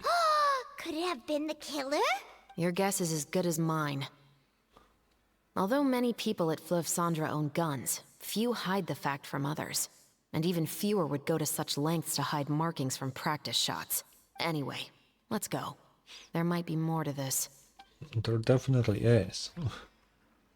Hello, I'd like to ask some questions. I don't know anything. Immediately suspicious. You do not say that. Okay? If a police walks up to you and says that they have questions, until you figure out what they actually want, you cannot just say, I don't know anything. Because immediately you're suspicious, because that puts you in a position that you are currently afraid of the police because you probably did something. You know? Like, sure, you have the right to remain silent, but that's so suspicious to do it even before they even tell you what they want. You don't do that. Don't worry, I'm not here to arrest anybody. You say that now. It's the truth. Here, take this as my guarantee. Wait, Did Paimon just see what she thinks she saw? Is the captain of the special patrol bribing a citizen? Yeah, we're just buying info, nothing else. Seems you're different from the other guards. What do you want to know? Have you heard anything related to Muskets in Fleuve Cendre lately? Anything at all? Muskets, huh? All I know is that about 2 weeks ago, we started hearing some loud noises at night. So loud that it's been waking me up. Okay, that's suspicious. Were they gunshots? Possibly. It's hard to tell around here. Someone's house collapsing, a pipe exploding somewhere, it's all the same. But the noises I'm talking about definitely happened after I fell asleep. Okay. Do you know where the noises were coming from? I don't remember clearly. Is it that you don't remember, or that you need to think about it some more? You tell me. Okay.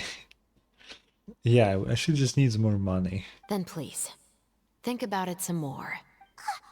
She's giving her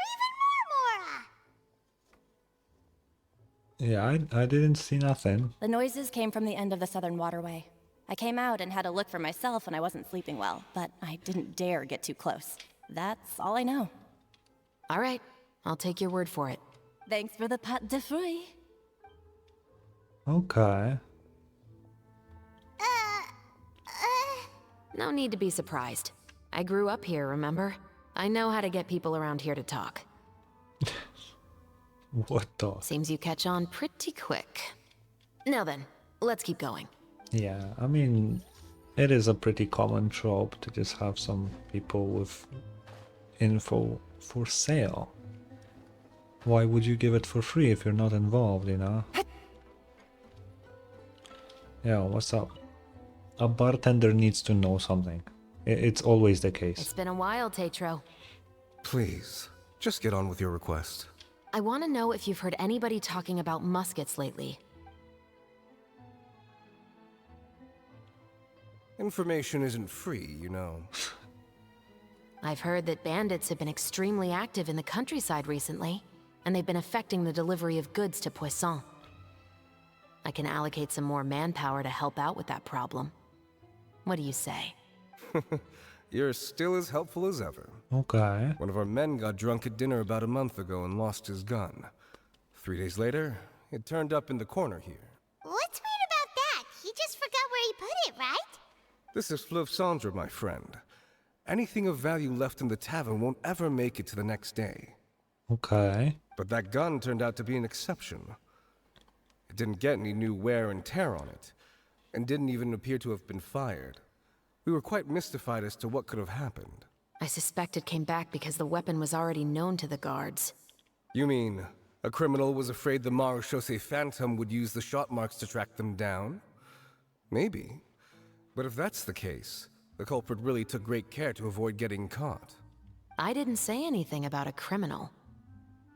Oh. In Fleuve Cendre, knowing who was killed is as easy as knowing what clothes you're wearing today. It's the guy living in the east side, isn't it? I've never liked him. Every time he's here, he just orders a drink and sits there with a nasty look in his eyes. What's the problem? You make money, that's it. So, who was the one who lost the gun in the first place? Don't bother. Even if you ask, he wouldn't admit to owning a gun to some strangers. Not to mention the captain of the Special Security and Surveillance Patrol. He's right. Yeah, that makes sense. I know you grew up here, Chevres. Even though you're on good terms with the Spina, you've still been gone too long.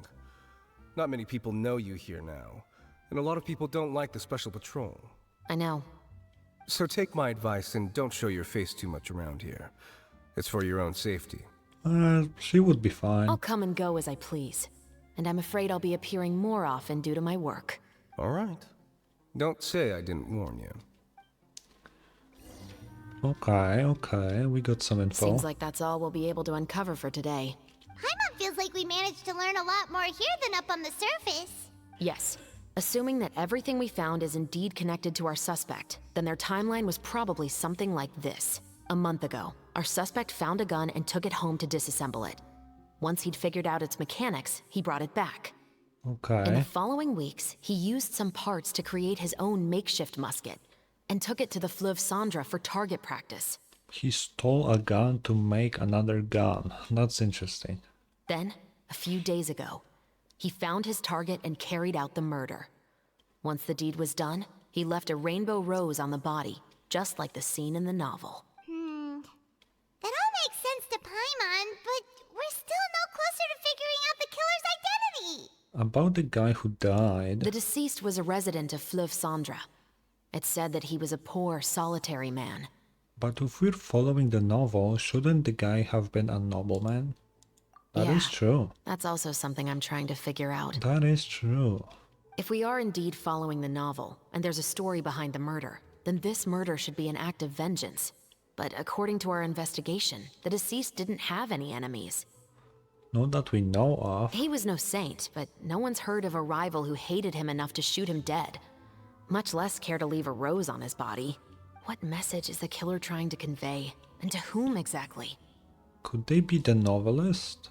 We've thoroughly investigated that possibility. He claims to have spent the whole day at the Opera House on the day of the murder, and the staff there have confirmed his account. Okay. Okay, so he has an alibi. Yeah. Not only that, he lacks a credible motive as well. He has a family of his own, and both of his parents are still alive.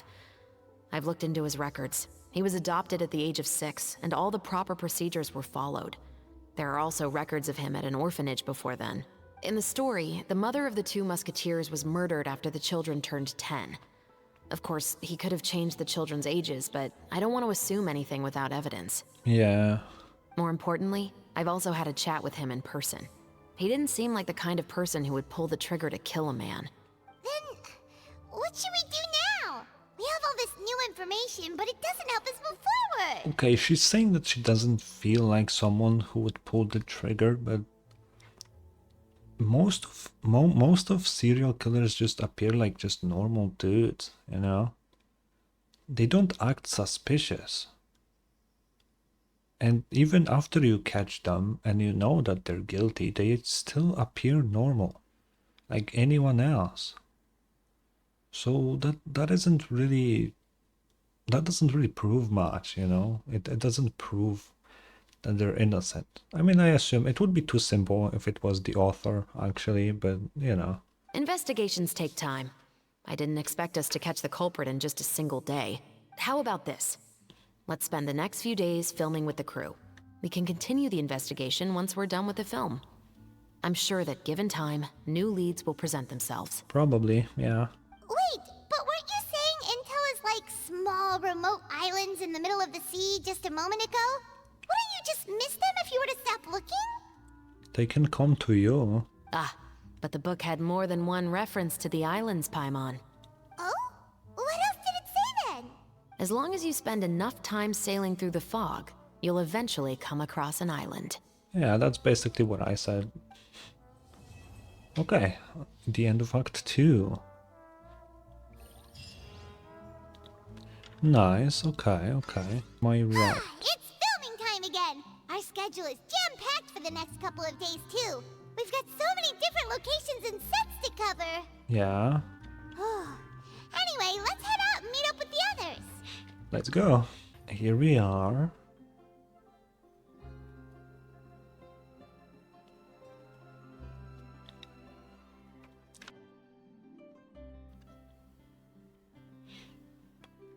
Oh. Okay, that's how it starts. Okay, sure.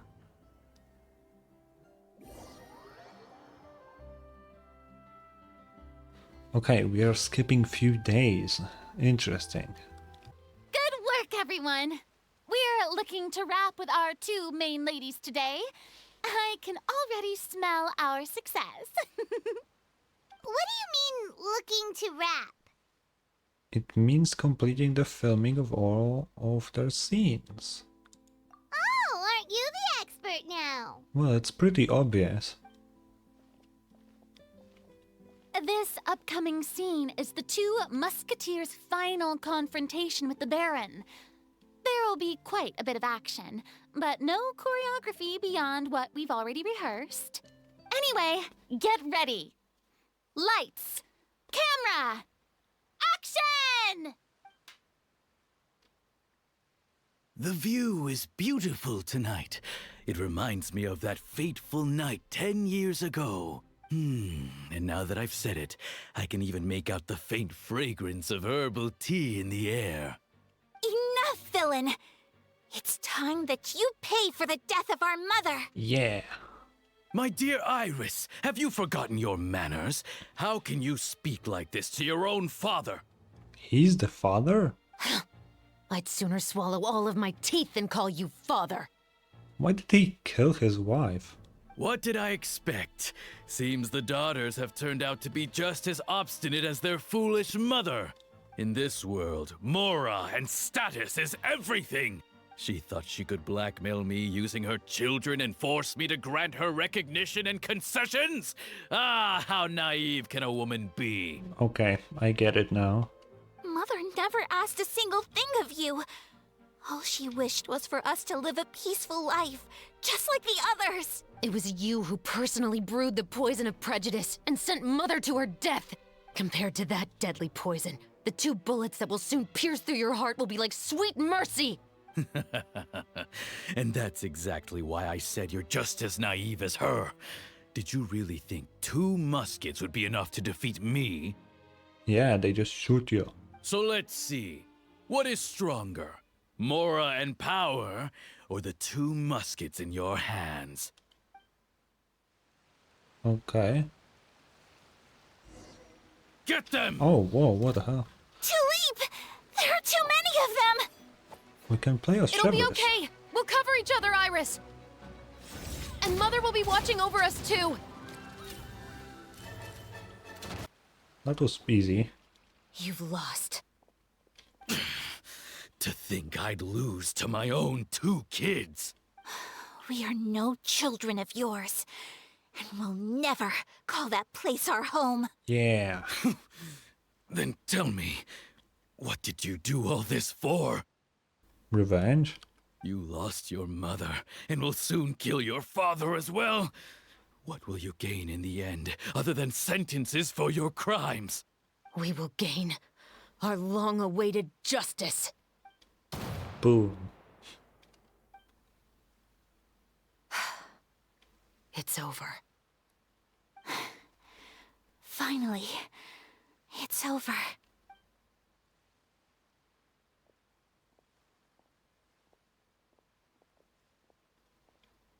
And... oh, that's not it. Okay. So, where will you go now, Tulip? I'm not too sure, Iris.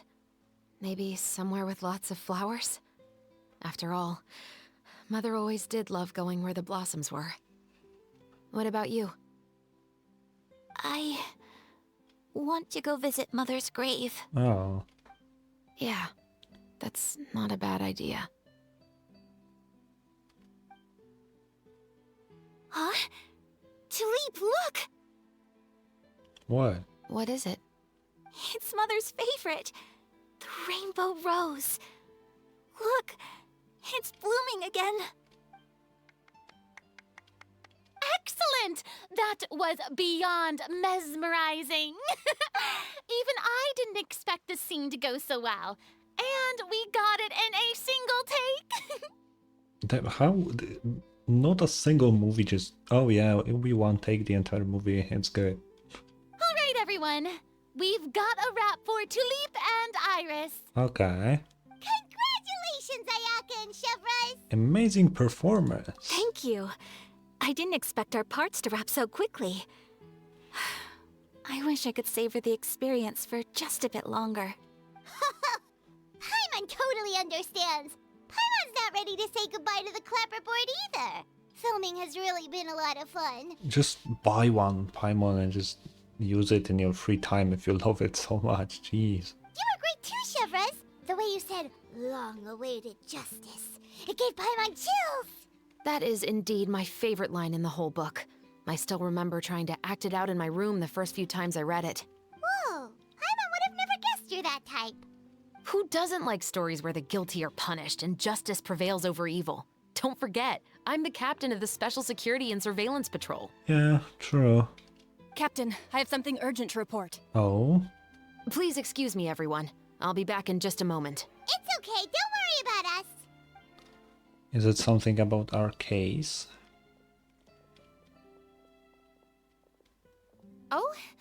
was she whisked away by work already?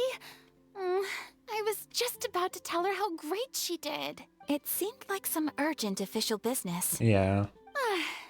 Then perhaps we should thank the stars that we were able to wrap both of your parts so quickly today. Switching around the filming schedule would have been a real pain. Anyway, I actually came over to let everyone know that we're all done for today. You can go home and get some rest. And one last thing, Miss Ayaka. Your acting skills today were immaculate as always. Are you sure you won't consider taking up full-time acting? See, I just happen to know this great troupe that's still looking for a lead actress. That's a nice reference to her story quest. Thank you for your kind words, Director Farina. Unfortunately, there are still many matters that I have to take care of back home at the Yashiro Commission. I cannot remain in Fontaine to pursue an acting career. Nevertheless, I will make sure to treasure this incredible opportunity in my heart. Oh, that's a shame, but I understand. Just let me know if you ever change your mind. It would be pretty cool, not gonna lie. I believe it's also about time for me to take my leave. But hopefully I'll see you on set over the next few days. Even though my part's wrapped, I'd still like to swing by and help out the crew.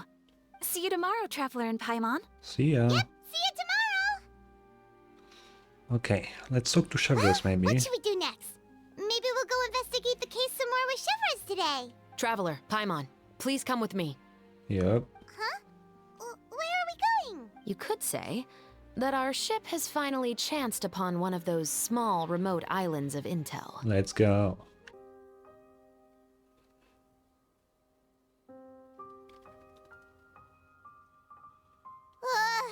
Paimon's exhausted. Paimon definitely didn't expect having to float this far after a full day of filming. You can just teleport. So, Chevreuse, why did you take us here? Did you find a new clue? Affirmative. It wasn't anything conclusive, but it should show us a clear way forward. Have you ever heard of someone by the name of Emily? No. Oh, you mean that famous perfumer? What? She's a good friend of mine. She's lent me her aid several times in the past to resolve some difficult cases. After I discovered the rainbow rose at the scene of the murder, I sent it to her.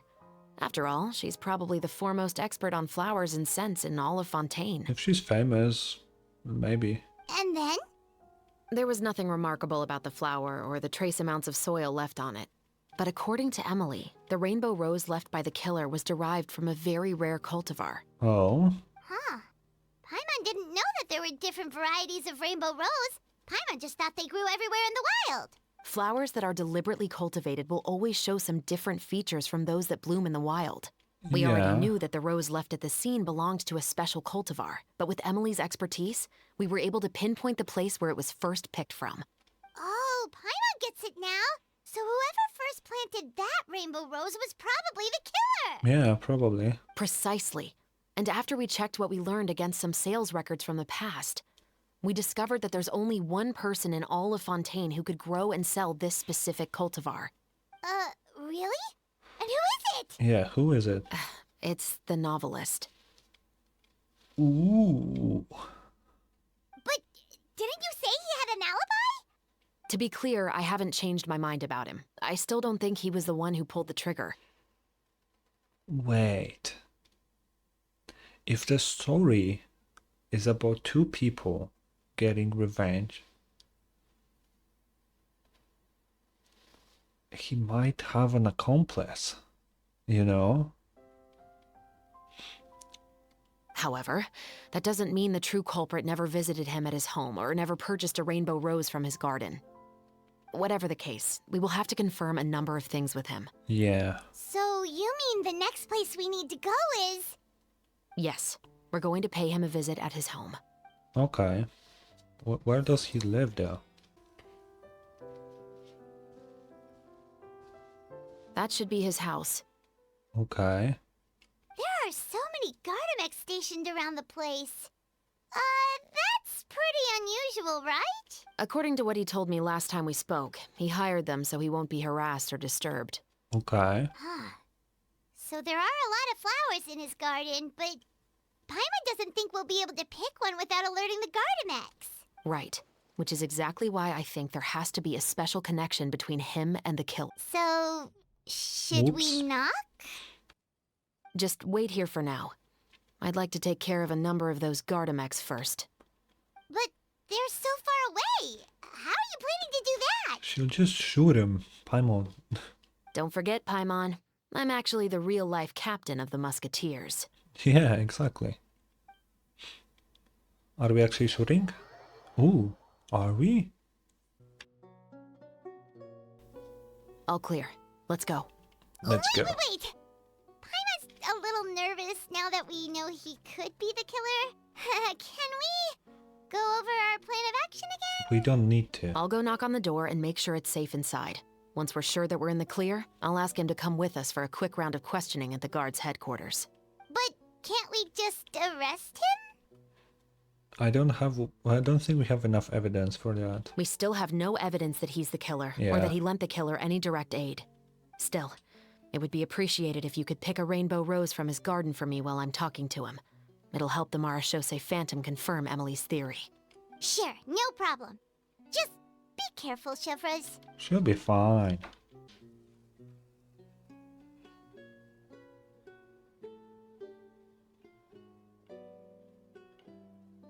Excuse me, Mr. Baptiste, are you home?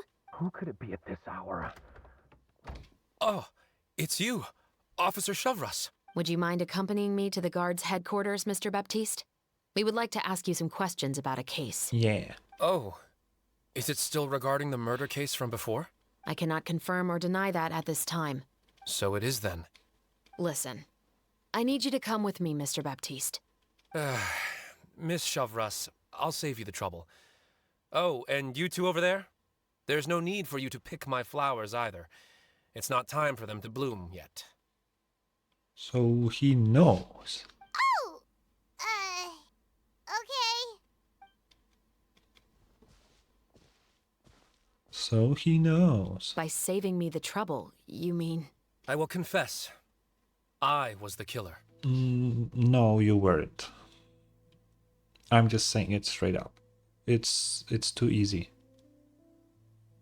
No. He has an accomplice or someone close to him killed them and he feels bad and tries to get in prison instead of the person. Huh? He just admitted he's guilty! It's too simple. It doesn't work like that. Not in fiction. Please relax, everyone. I'm not armed. The musket you're looking for has been buried in my backyard. Then it's my responsibility to inform you, Mr. Baptiste, that everything you say right now will be used as evidence for the inevitable trial. Yes, I am perfectly aware of that. I must say, I hate this feeling. Oh?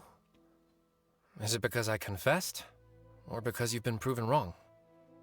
Because she likes your book. Both, I suppose. Oh, never mind. Why did you kill him? For the same reason as the one I wrote out in my novel, of course. I did it to exact revenge. Okay. I know you haven't figured out the link between the two of us. Had you done so, I'd have been taken away to the headquarters a long time ago. But that won't stop me from always remembering his grotesque face. After all, he was the one who killed my mother. Your mother is still healthy and well. You know, I was adopted as a child. I was referring to my birth mother. That was never recorded in the orphanage's records. Please forgive a 6-year-old child for concocting some lies to protect himself after watching his mother die right in front of him. So, your novel, it was like a record of your life? No, of course not. It was a work of fiction with many embellished parts. But I am indeed the illegitimate son of a wealthy and influential man who abused his power to murder my mother. That part was 100% real. But the man you killed didn't have a Mora to his name. Yeah. He was a hired assassin. An irredeemable beast who sank his fangs into a defenseless woman just for a few bags of Mora. But if that's really the truth, you wouldn't be telling us any of this now. You still haven't managed to take revenge against your father. The true mastermind behind it all. I never thought I'd hear that kind of thing from the captain of the Special Security and Surveillance Patrol. I'm simply skeptical about your motives. Same. It's simple, really. I've grown tired of everything and don't want to shoulder this burden anymore. You may have considered me too soft to pull the trigger. Well, as it turns out, you are exactly right. I've become overwhelmed by the aftermath of the murder. So you're going to call a stop to your revenge, just like that? The true mastermind is too rich and too powerful for me.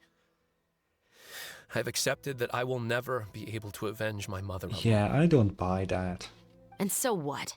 The characters in your book never gave up. Now, Officer Shavras, I'm the one who has killed a man, aren't I? Are you trying to convince me to commit another crime? What's your father's name? How do you plan to prove the veracity of all of your claims? Well, I'd like to speak with you privately. Sure. Why don't we speak privately at the guard's headquarters? No, it has to be here. I must ensure that we won't be overheard. Oh. Fine. Let's talk here. When I said won't be overheard, I meant by anyone. I would like to speak with you and you alone.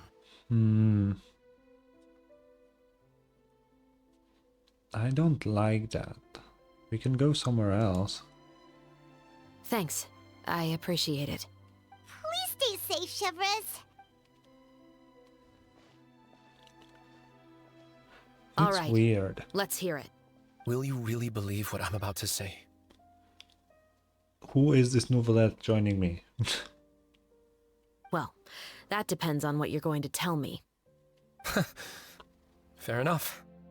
Fair enough. Then listen closely. Okay. Oh, come on. So that's how it's all connected. So, it seems you believe me after all. Do you want me to go public with this? No, of course not. At least, not right now. Then why did you bother telling me? You've read my work. What do you think? Even if you were to go public with all of this right now, he'd simply deny everything. Okay, that's what we're doing. Okay. It's been too long. Almost 20 years. Anything that could be used as evidence has long faded away. Even if there might have been a solitary island of truth once upon a time, it has long sunk beneath the waves by now. Justice will never find him. Not if you don't try. I know that as the captain of the Special Security and Surveillance Patrol, you will always stand on the side of justice. Yeah. Oh, you can see us way back. But that's kind of funny. Do you really think a cushy life in prison really constitutes justice for him?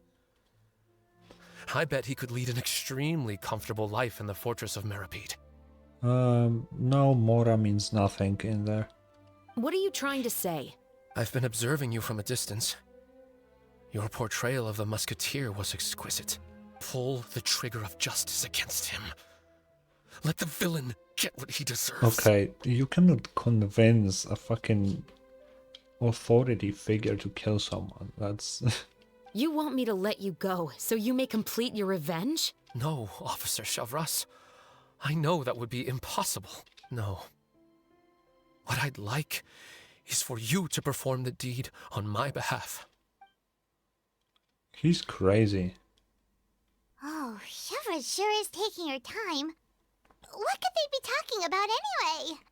Oh, Paimon's worried. What if he decided to attack her? Should be fine.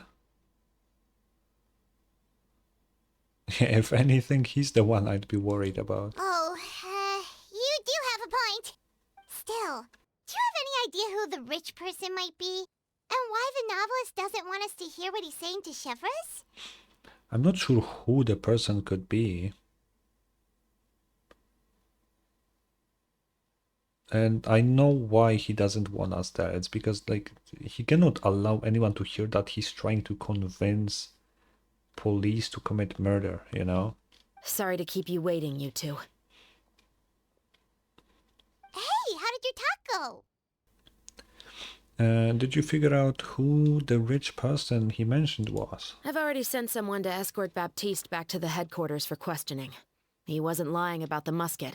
It was indeed buried in his backyard. But what about the name? Did he tell you the name of the rich guy? Yes, he did.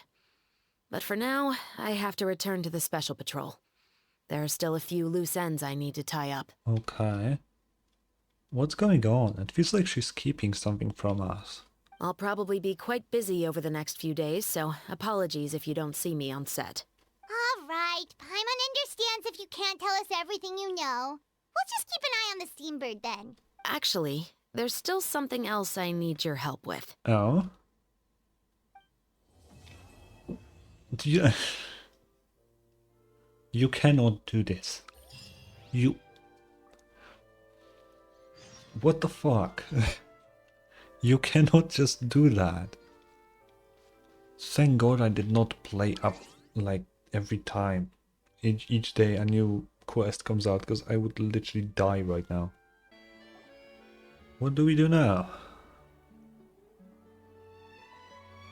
Good morning! Hayaka and I were just talking about you. Oh? Is Chevras still not joining us today? No. Probably not. We haven't seen her either. Huh? That's such a pity. Director Farina said that we've only got a few small scenes left before wrapping up the entire thing. Okay. She even said that she'll get me into a couple scenes, so everyone will have a chance to shine in front of the camera. We were also planning on having a victory feast once we're all finished filming. You can join us, right? Of course. If only Chevras was here. I still haven't taken a photo with her. I'm afraid that can't be helped. Those special patrol folks are like phantoms when they've got a case on their hands. But to be honest, I'm even more concerned by what I read in the Steambird earlier this morning. Oh? It said that the killer in the murder case was none other than the author of the Two Musketeers. Oh, that thing. Oh yeah, I heard about that too. He came forward and confessed his crimes, but gave no explanation as to why he pulled the trigger. We didn't know about this case at all when we joined the film. Is it going to affect the reception of our work? Oh yeah, now that you think about it, that's really not too good for our film. From a pure publicity standpoint, this will draw a lot more attention to our film. I have to say, though, that no director can be perfectly comfortable with garnering attention through means other than artistic skill. To be fair, I feel like that ship sailed the moment you allowed yourself to be named as the director on our posters. Yeah, I think that's enough. It's not my fault that I'm super popular. What was that saying again? My popularity has, sunk to an all-time low? Yeah, that's just not true. spread to the four corners of Teyvat. Okay. Where the roses bloom. And we're getting sent somewhere right now. Oh, okay. More movie. Excuse me, everyone. Who's that? Xavier! Feels like it's been ages since we last saw you. I've been talking non-stop with the Film Association, and I'm absolutely swamped trying to coordinate the film's marketing. So forgive me for not being around more often, but please believe me when I say that I will make sure everyone's hard work gets the exposure it deserves. Did he just emote while he was talking? What the fuck was that? What was that? Oh, seems like you've been fighting your own battles. Yes, that's one way to put it. Oh, and before we begin the final round of filming, please allow me to finally introduce you to the original investor of our film, Mr. Morris. Why? A pleasure to meet you all. Yes, glad to make your acquaintance, Mr. Morris. We've heard about the issues you've encountered with your financial situation, and genuinely hope that things have taken a turn for the better. Oh, well, the situation has indeed improved somewhat. Why is he here? Don't worry, Mr. Morris. Accidents and last-minute challenges happen all the time. There's no need to blame yourself over it. The good news is that we're almost done filming now, and I would even say that this is the best story I've ever seen. Is that so? I see. That's great news. All right, now that we've gotten all the pleasantries out of the way, let's get this show on the road. This guy is weirdly suspicious now.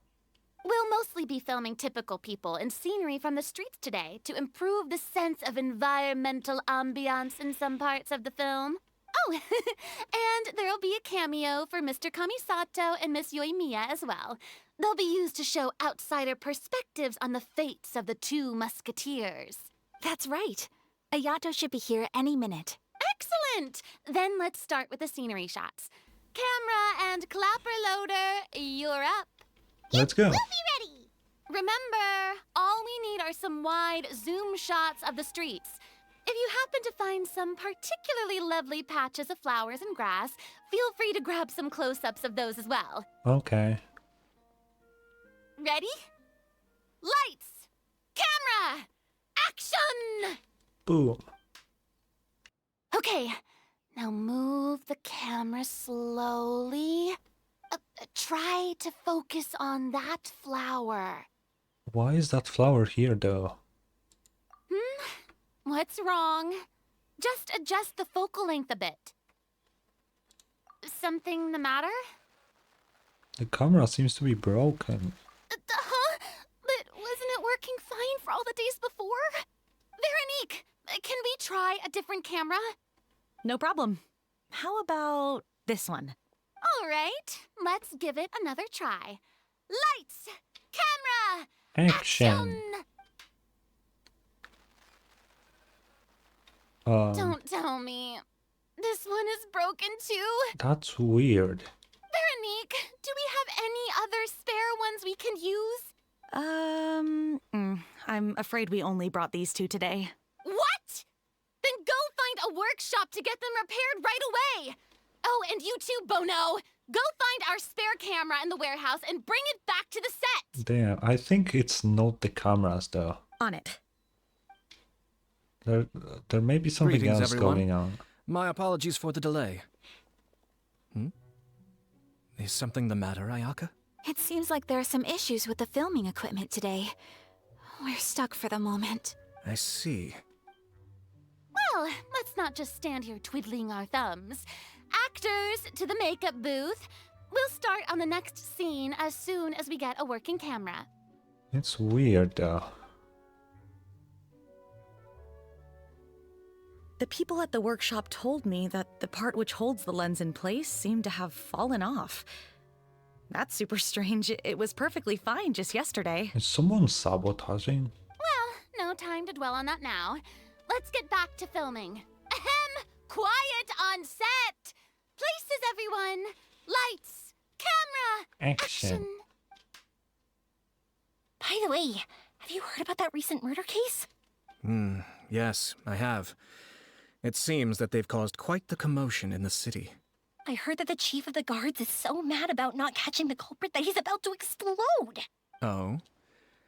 I find that quite hard to imagine, considering how he already looks most days. Director, we have a problem. What the fuck is going on? Oh, we're in the middle of a take! Couldn't you wait until we wrapped up this scene? No, Director, our film, all the finalized film that we've been keeping in the case has disappeared. What do you mean?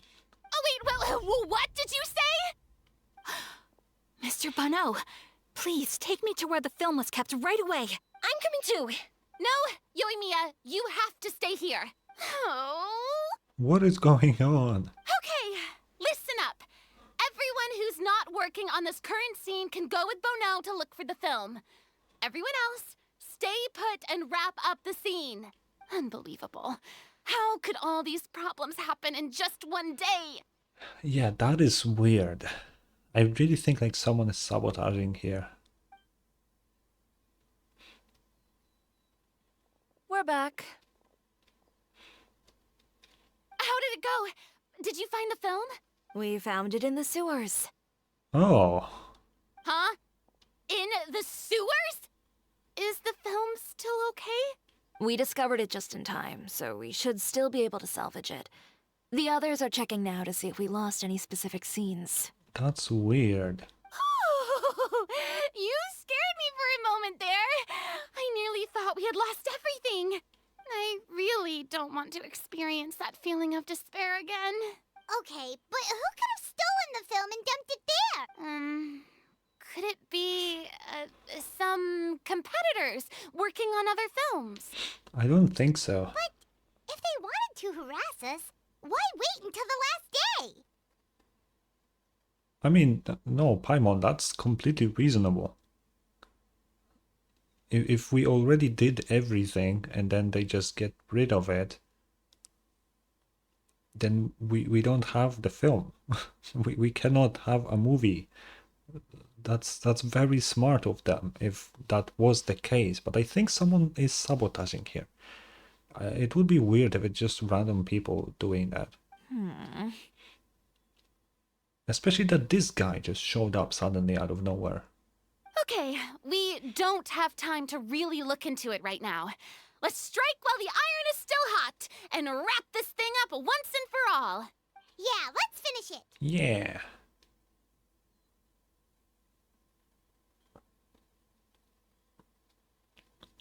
I would like to officially announce that our entry to the festival, The Two Musketeers, has now concluded filming! Let's go.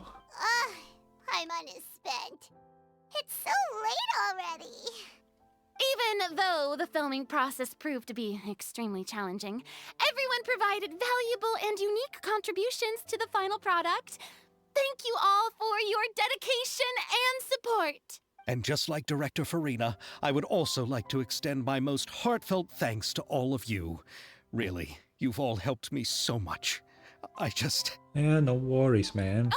All right, let's save the awards speech for later, and hopefully also get some rehearsals in before the real thing. Anyway, now it's time to party!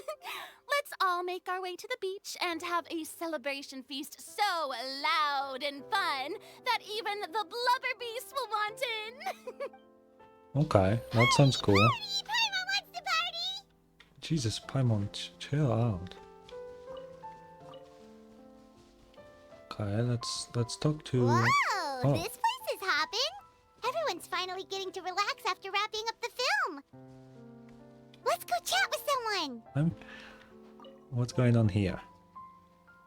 Hey, Ayato! How's your work been going? Everything went rather smoothly. Thank you for your concern. Ayato told me that we've already confirmed the dates for some Inazuma Fontaine cultural exchange events. Oh, that's nice. So the next time we visit, we'll be doing so in our capacities as the representatives of the Yashiro Commission. Oh, that's great! Then maybe Paimon will be able to find Fontaine detective novels in Inazuma from now on. Paimon, I don't want to break it to you, but I haven't been in Inazuma in a very long time, so I don't think that's necessary. Oh, wait. Wouldn't Yaimiko get upset if that happens?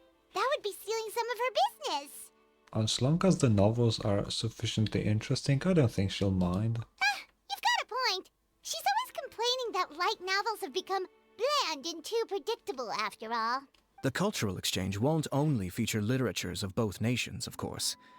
We have also made plans for cross-cultural engagements in the fields of gourmet cuisine, toy making, and artisan craftsmanship. Oh, interesting. Whoa, Paimon's getting super excited now! Interesting. When the time comes, be sure to visit and participate in all the events. Is that a hint to a future version?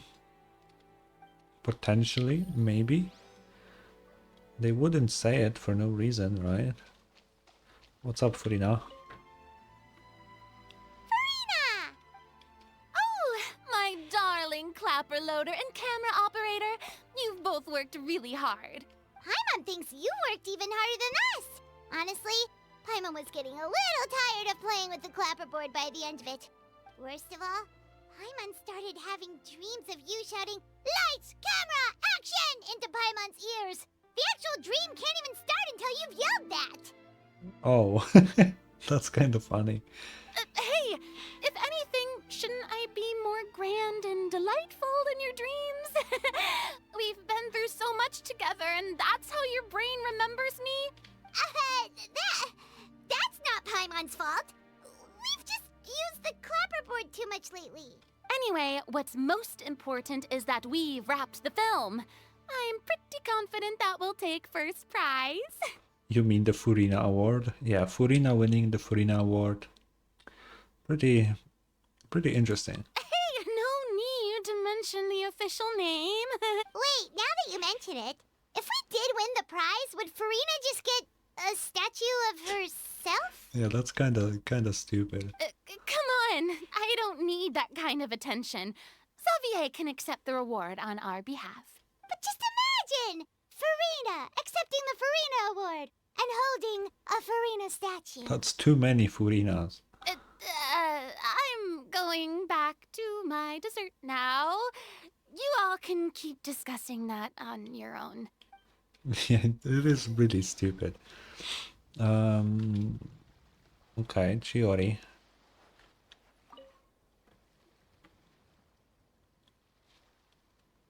Chiori! Hey, you two. Are you not really into these kinds of big social occasions? Not particularly. But this is still better than Fontaine Fashion Week. I am literally Chiori on any party.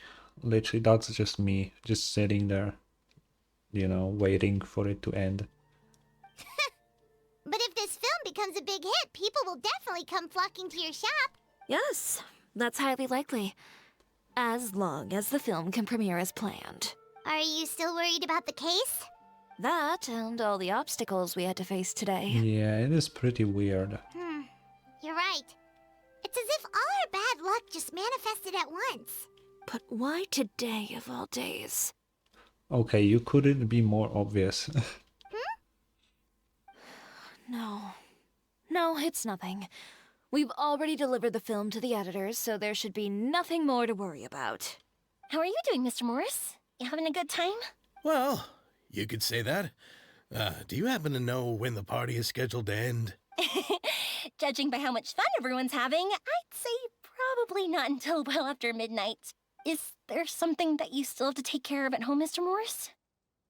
Oh, well, I'm just not a late night person, so I might take off shortly. Surely. Oh no! Silly me.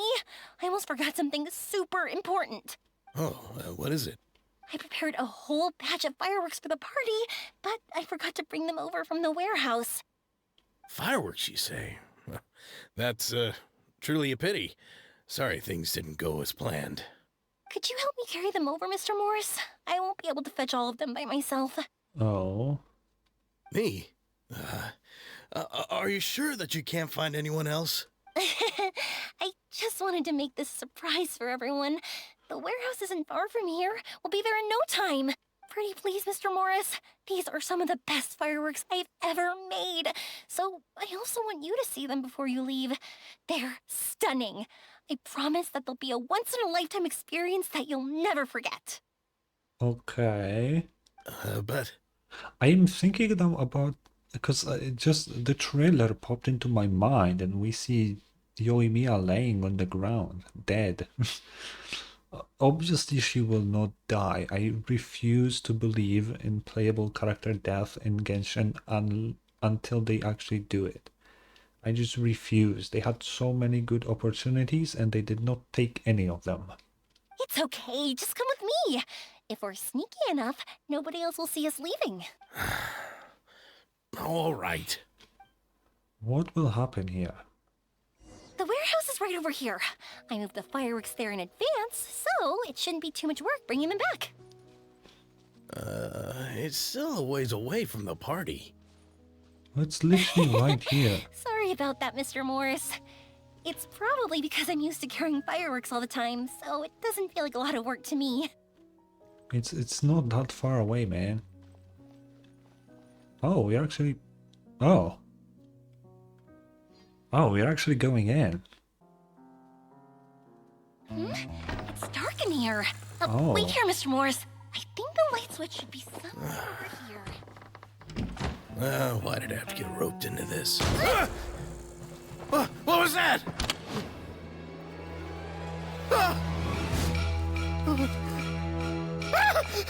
Who's there? Get me out! Get me out of here! Did you really think you'd get away, Morris?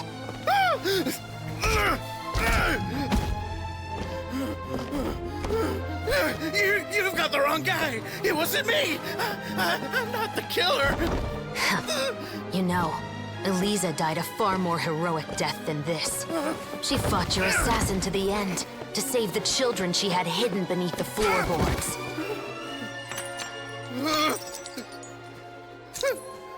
That is Eliza's pendant. The one with a photo of you two inside. The one you gave her. Ring any bells? It's a fake! It has to be! There's no way! No way your assassin didn't destroy it, you mean?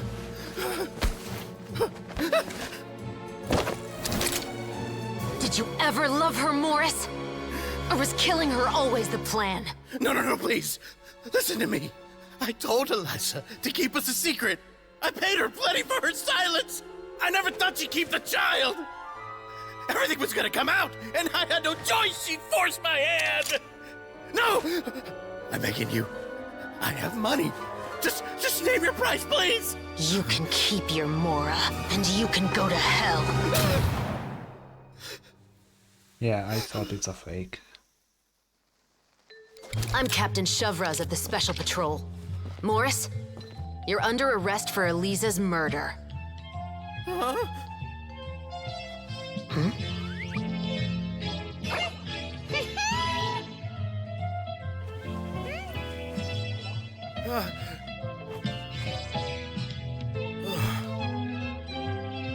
Okay.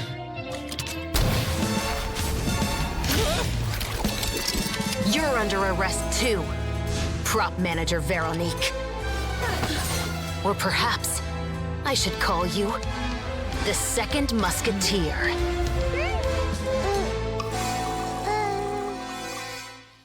Oh damn. Wait, what's going on? This wasn't in the script. Okay, I see. So I did get things pretty right. Morris was really sus since the point he showed up here.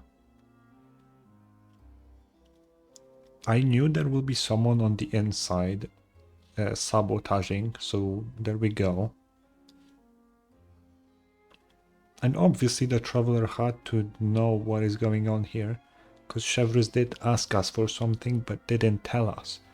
And Hoyoverse likes doing this in Genshin recently, where there will be like, yo Traveler, here's the plan, and then it just cuts and we don't know what is the plan.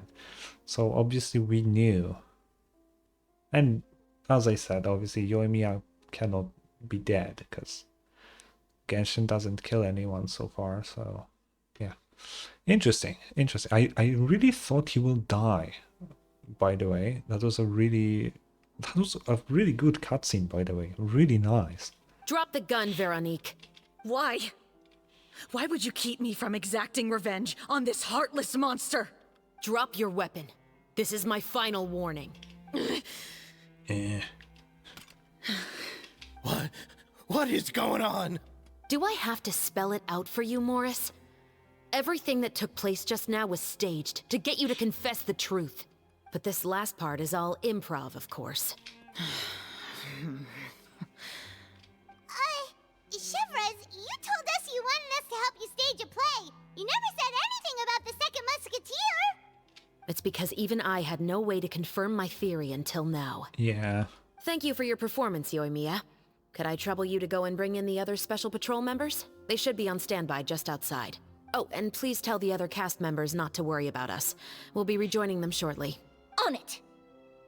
When did she ask Yoimiya for all of this?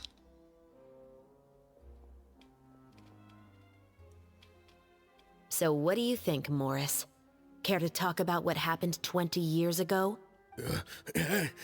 My patience is limited, you know. Don't force me to take you back to the interrogation room. I'd wager that you wouldn't last for more than a minute in there. With the recording we made, you have no chance of winning in court. Cooperating with us now is the most practical move. Yeah. All right. I'll talk. I hired an assassin to murder Eliza. She once worked as a maid on my family's estate.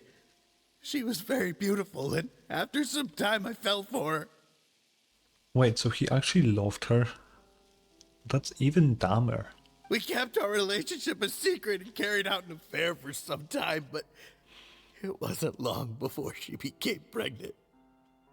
The problem is here that if he didn't love her and just did like a, oh yeah, it was just a one-time thing, you know, and that happened that she had a child, then at least he would have a decent motive. But the fact that he loved her and still decided to kill her is really dumb. And if my parents ever found out, they would have stripped me of my inheritance and status, driven me out of my home. I also didn't expect Elisa to insist on bringing the pregnancy to term. She even asked me to leave my family and travel far, far away with her. She believed that you were truly in love with her. I didn't have a choice. You did. I gave her a large sum of mora, told her to leave the family and to get rid of the baby. But then years later, she sent me a letter. That there were photos of 2 children, and she even asked if I could find some time to visit them. Huh? 2 children? Paimon thought Baptiste was the only... you mean... Yeah, Paimon, think. Even if she had the children against your will, you could have just ignored the letter entirely. Why kill her? I had just gotten engaged to be married to an heiress from another wealthy family. So if anyone were to find out about Elisa, my life would be completely ruined. I didn't have a choice. No. You always had a choice. You just made the wrong choice. Again. Do you know how it feels to watch your mother be killed right in front of you? My brother and I were hardly even school age yet. We were hidden beneath the floorboards, grasping each other's hands like a lifeline. We were so terrified that we didn't even know we could ever take a breath. Yeah, it is really bad. Seeing someone being murdered in front of your eyes and it being your mother, that's really crazy. All we could do was to watch Mother try to fight back, and then collapse to the floor. Even after the assassin left, we were still too terrified to leave our hiding spot. We thought that he might come back. It was only until the next evening, when we finally climbed out and gathered around our mother. But she had already become cold and stiff to the touch. You made up your mind right then and there to bring this case to light. Yeah, just like in the book. Not only that, we resolved to get our revenge. And that's why you became the Musketeers. No, that's why I became a Musketeer. The man from before was also killed by me. My brother had nothing to do with it. I figured as much. You did? I mean, the fact that he didn't kill was pretty obvious, but he still did somewhat help you. I once told these 2 that he didn't look like a killer to me. His confession from that night also rubbed me the wrong way. I figured everything, man. What can I say? I'm too good at this, you know? I think what really tipped me off was, how could I not feel a sense of regret in him? Huh? He confessed faster than any criminal I've ever met, but he didn't say a single word about you. He insisted that he was the sole perpetrator in the case. But after the questioning ended, I disassembled the musket we dug up from his backyard, put it in front of him, and told him to reassemble it. Wanna guess how far he got? Yeah, that is really dumb. He had no idea where to even start. He's never touched a gun in his life. Based on that, I determined that he was not acting alone. He only surrendered himself to draw our attention and create a moment of opportunity for his partner. So, I decided to play along. Yeah, then I actually wonder, what did he ask her of?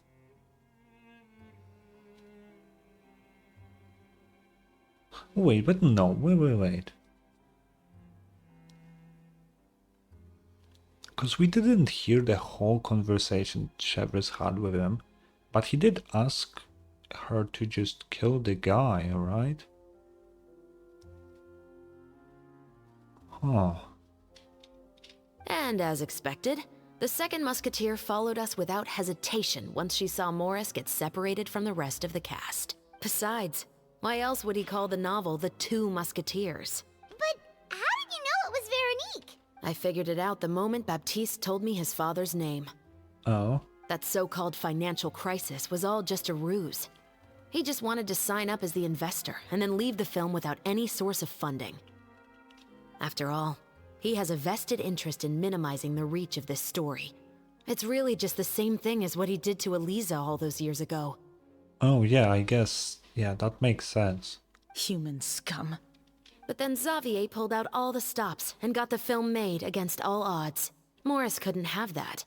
With the killer in custody, he figured it was safe to act. And so he came to visit the set today, just as I expected. Wait, so you were behind all those mishaps today? As for the identity of the second musketeer, I assumed they'd probably stay close to Morris and look for an opening. Oh, so it wasn't her. Oh yeah, I guess it makes sense that she didn't do it. It is basically a film telling her story. I would assume she wanted it to spread. So yeah, okay, that makes sense. And if they already knew that Morris was the film's investor, then that narrowed the list of potential suspects as well. Furthermore, being the props manager would allow the culprit to avoid scrutiny by purchasing mechanical parts in the name of the crew. Yeah. With that hypothesis in mind, I went back to check Baptiste's orphanage adoption records. Guess whose name I saw on the same page, just a few lines from his. Probably hers. My brother. He trusted you. As in, he trusted me to perform the deed on his behalf? He trusted you to stand on the side of justice. And she did. I am. I thought you could do it as well. Oh, the look on your face when you told him to go to hell. I really thought you'd put a bullet in his brain. You know what he has done. Are you telling me that you'd rather see him spend the rest of his life living like a king in the fortress of Meripede? He will not. Mora doesn't do shit in there. I will never be able to forget the feeling of my mother's cold, lifeless hands. And you would call this ending fair? Is this what you call justice? I won't lie, Veronique. I did hesitate when your brother first told me about the truth. Oh. I wondered.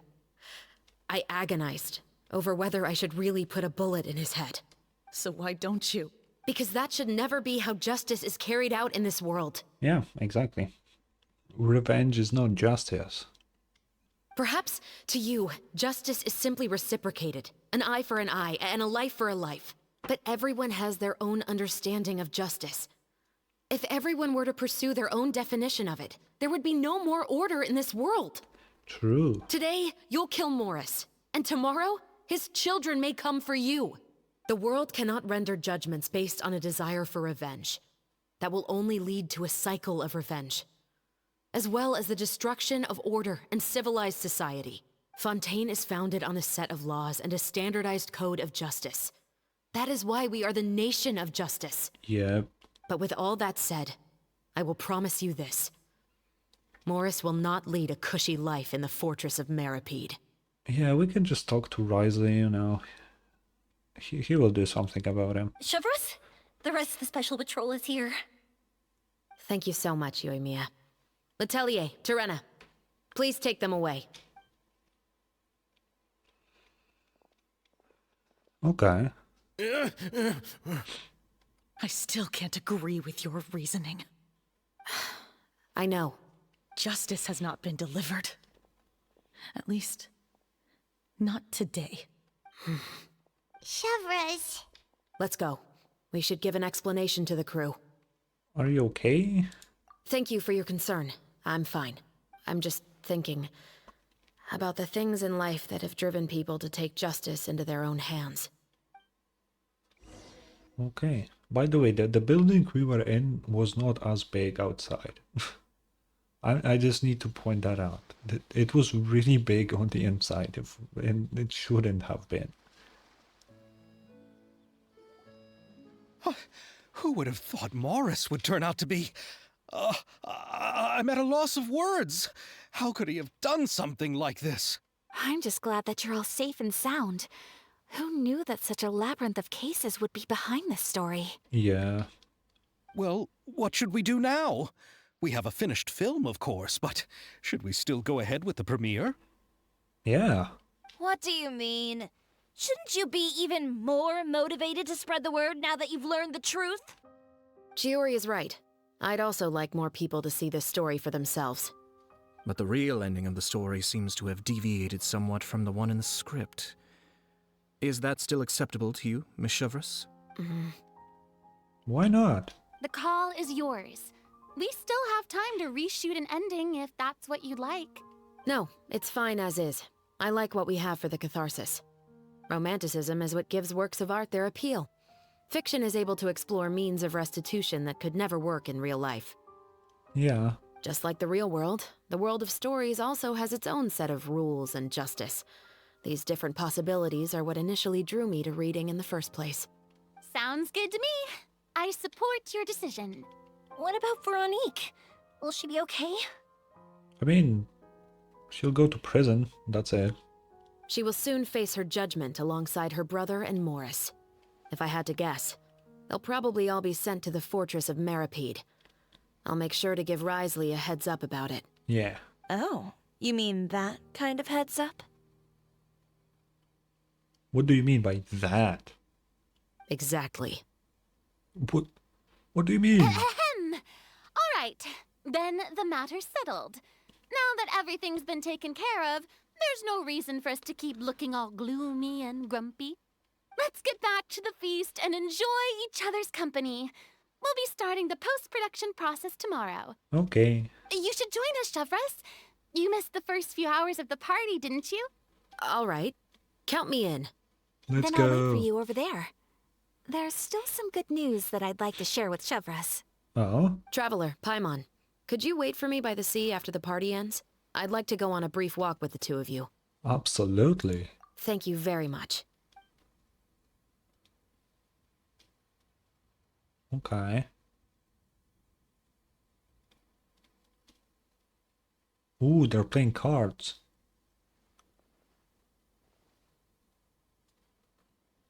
Damn, it's really quiet with no music. Also, now that I think about it, there is one cool addition that Genshin could add. I'll let her speak first.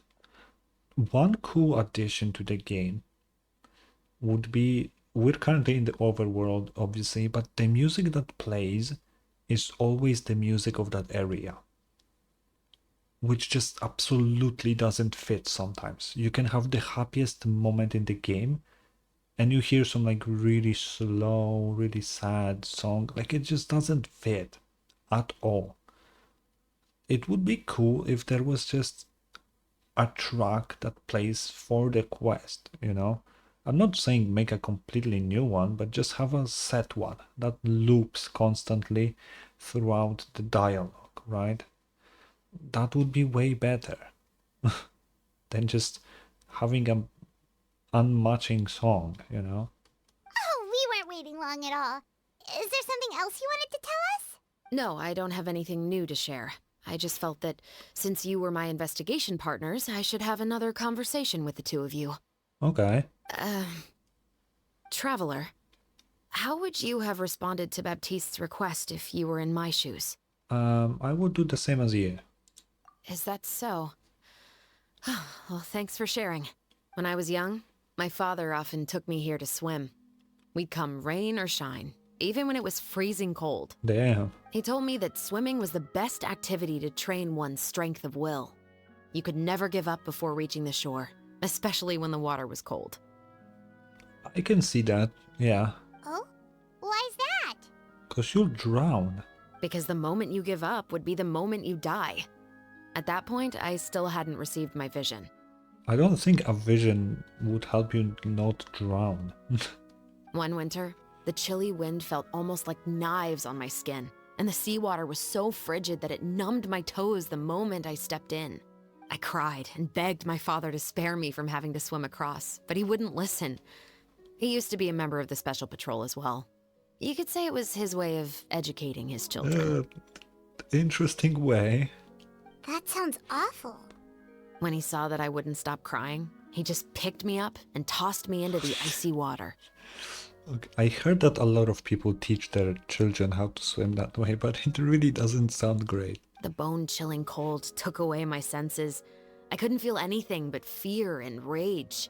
I waited for my father to save me, but one look and I knew he'd already started swimming for the opposite shore. I realized that if I were to give up, I really would die right then and there. I used all of my strength to try and catch up to my father. Those few minutes felt longer than my whole life up until that point. I did, however, make it to the other side. What is... Oh, okay. I was looking at this bird and I didn't know what the fuck it is. I've never felt afraid about anything in my life after that, nor have I ever cried again. That way of teaching would have never worked on Paimon. I'm actually curious, why does she wear an eye patch? Yeah, I don't think that was the right method for anyone. It's just that, working now as I am in the pursuit of justice, I still sometimes feel like I've been tossed into that winter sea all over again. The anger and the helplessness. Chevres. But the worse I feel, the more I know to never give up. The alternative would be to forever lose myself among the waves. Yeah. Anyway, how about a race? Neither of us will drown, but we can still see who swims faster. Sure, let's go. You guys go ahead! Paimon will grab the clapperboard to mark the start of the race. We don't need that. Are we actually racing? Oh. I will swim as Chevres. Whoa, that felt good. You were so fast in the water, Chevres. You were swimming even faster than Paimon can fly. So, about the Special Patrol. Did you join because of your dad? Partly, but I'd say I was more inspired by the heroes I read about in stories growing up. Okay. Oh, so it's due to your love of stories. Of course, it was only after I joined the Special Patrol that I learned that truth is often stranger than fiction. It do be sometimes, yeah. Come on, let's walk a bit more. And... To be honest, oh, never mind. I do sometimes question whether the decisions I make are the right ones. But I know that no matter what, I must keep swimming. Okay. Because the only thing I've got my eyes on is the shore in the distance. Oh. Thank you for coming on this walk with me. I feel a lot better after getting all that off my chest. You're welcome. Huh. We're nearly back at Baptiste's house. Huh. You're right. I didn't realize we were so close. He really did plant a lot of flowers. It's just like how he described it in the story. Yeah. Huh? Wait. Paimon, Traveler, look! The What? rainbow roses in the garden. They're in full bloom now. Oh. There's one more, right? I think. Oh, we can talk to Chevres. Even though it's a bit late, I must thank you for investigating this case with me. Not on behalf of the Special Patrol this time. It's a personal expression of gratitude from yours Oh, truly. we can talk more about your family. Oh, you want to hear more about my father? To be honest, I didn't spend that much time with him. He was always busy with the Special Patrol, so he would often return home really late at night. Some nights, he didn't come home at all.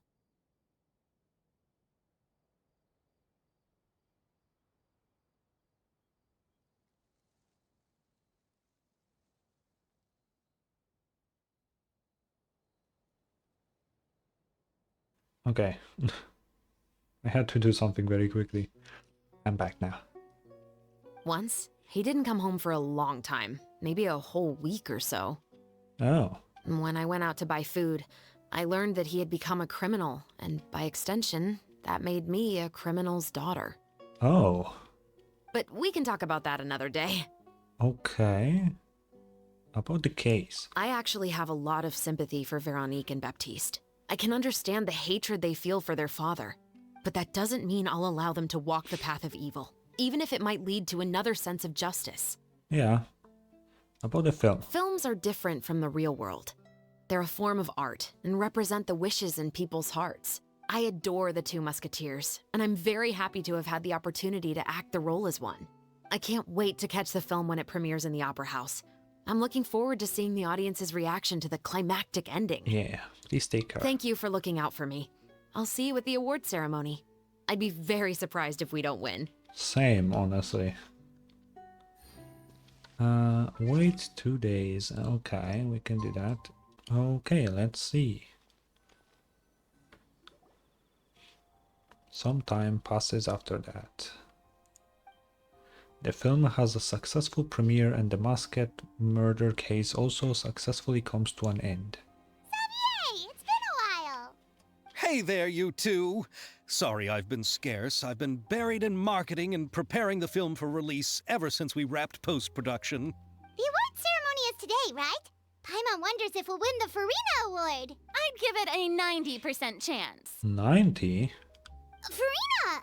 Oh, Paimon didn't know you were already here. You're earlier than everyone else. I'm sure the others will also be here in no time. Xavier, if we end up getting called on stage, shouldn't you come up with a name for our crew? Oh, I guess so. What? But we don't even know if we're going to win. I wouldn't want to jinx our chances by celebrating early. Just open your eyes. Surely you've seen the audience's reactions to our film. We've had nothing but critical acclaim. You've also had conversations with the Opera House's operating staff, right? Didn't they want to increase the number of showings? Oh. With the more you've made from the box office, you can now open your very own film company. Damn, how much do they fucking pay? But that's all credit to my amazing crew. You've all helped to make this a reality, so I can't be the only one asked to come up with a name. Well, give it some thought. I'm sure the crew will respect your choice. Yeah. All right, but before that, Traveler and Paimon, could I trouble you to quickly pay a visit to the Fortress of Meripede? Oh. Huh? But shouldn't we stay for the award ceremony? I wanted to ask you two to invite Shavraz to join us at the ceremony. She's one of the lead roles, after all. I guess so. I haven't been able to find her recently, so I haven't had the chance to invite her personally.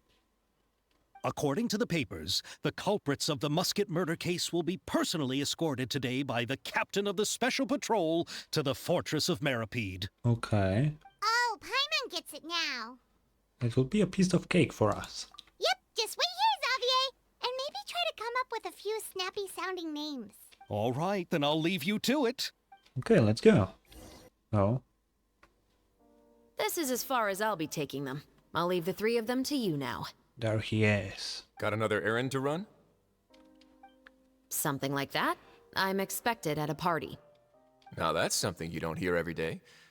Found a new pastime? No, it's just a special occasion. Shavraz! Risley! Yo. Festivals really do bring people together. It's been a while since I last had so many visitors at the Fortress of Meripede. Call it the festival spirit, I guess. Yeah, you could say that. Even our head nurse has gotten herself all worked up preparing super deluxe nutritious shakes. Ooh. Just one gulp and you'll have met all your nutrition needs. I'll pass. Were you talking about work just now? We've already finished discussing everything. So, what do you think about my heads up, Mr. Risley? I believe I haven't yet made any promises or guarantees. What is this heads up? But you also didn't shoot me down. Here, how about this? You could give everyone a copy of the newspaper. Perhaps on the day when the cover story happens to, oh, I don't know, expose a certain someone's misdeeds from 20 years ago? I suppose then a certain someone may soon find himself the most unlucky person in the Fortress of Meripede. Oh, that's what we're doing, huh? I like that. I like that. While another two people will soon be hailed as heroes. Speaking of heroes, did you two need something from me? Not really. Oh, actually, we're here for... You're here to invite me to the party, right? Don't worry, I didn't forget. Ooh, then let's head back right away! Yeah. See you, Risley! Happy Fontanalia Festival! And the same to you. Let's go. And the winner of the Farina Award for the first Fontanalia Film Festival is... The Two Musketeers! Let's... Whoa, that's sick. that's such a sick cover.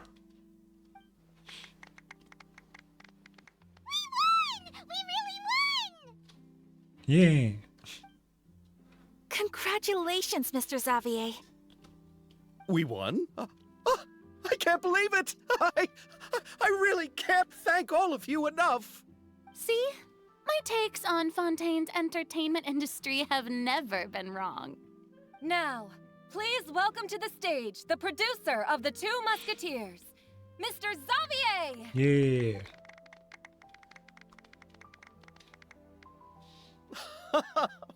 Thank you. Thank you all so much for your recognition and support. While I'm up here, I would love to give special thanks to... Time really flies, huh? Yeah. It certainly feels that way. It feels like it was only yesterday when you were teaching me to hold a musket. Will you come back to Fontaine again? Of course. I'm very fond of this city. There are so many novel and interesting things that it's been hard to keep track of them all. Okay. But how about you? Would you be interested in visiting Inazuma? Oh, that would be cool. She would literally look like Raiden's younger sister. Now that I look at her, she really fits it. I can't say the thought has crossed my mind before, but I'd be willing to consider it now. I will be eagerly awaiting your visit. It would be wonderful if you could visit my home and enjoy a taste of our tea and desserts. Yeah, let's keep in touch. Did you accomplish all you came here for? Yes. And you should visit Inazuma again sometime. How has Ogura and her business been? Who's that? To my knowledge, she's doing quite well. Tell her I said hi. I certainly will. I heard the thunderstorm has stopped. Yes, and the war has also been brought to an end.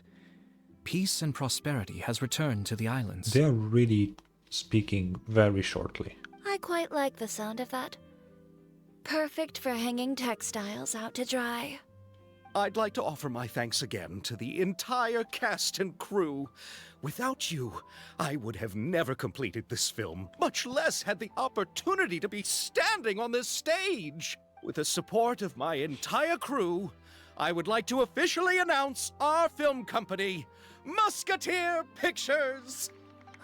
Oh. That has a really nice ring to it. Yeah, sounds pretty good. Then in that case, let's please welcome all the members of Musketeer Pictures onto the stage for a commemorative photo. Oh, Paimon didn't know we'd also be taking pictures. Director Farina, I believe you are the most deserving person to raise this trophy. Huh? No. There's no need. It's so embarrassing. Yeah, it would be really weird to have a trophy modeled after you. You know, it is really weird. It's an honor the director deserves. Yes, I agree. I can't think of anyone better for the honor. Just accept that you're not getting out of this. Ready, everyone? 3, 2, 1. Musketeer Pictures! Oh, Jesus. Oh, it's modeled like the Statue of the Seven. Okay, that's a bit better. That's a cool fucking picture. I really like it. Oh, is that's the end? Just like that? Oh. Well, okay. I guess I'll talk to the people. Lady Farina, please allow me to take just one more photo of you. I would also love to get your autograph, just as a memento of our time together on the crew. Hey, I've had enough of the camera flashes from when we were all up on stage. But, Lady Farina, you are the best director I've ever met! The most photogenic maiden in all of Fontaine! This kind of lively and celebratory setting is exactly where you shine. I believe all photographers would agree. Oh my god. Come, the brightest star of our land! Show us your light! The camera is waiting to sing praises of your beauty! Xavier is getting kinda parasocial here. Well, I'm flattered, but... all right. I'll humor you and try a few more different poses. But I don't have to hold the trophy, right? Of course. You may pose however you like. Thank you so much. Thank you so much. By the heavens, my luck has been beyond belief. I'm having a hard time coming to terms with it now. Jesus, man. You need to chill out a bit, Xavier. What is happening?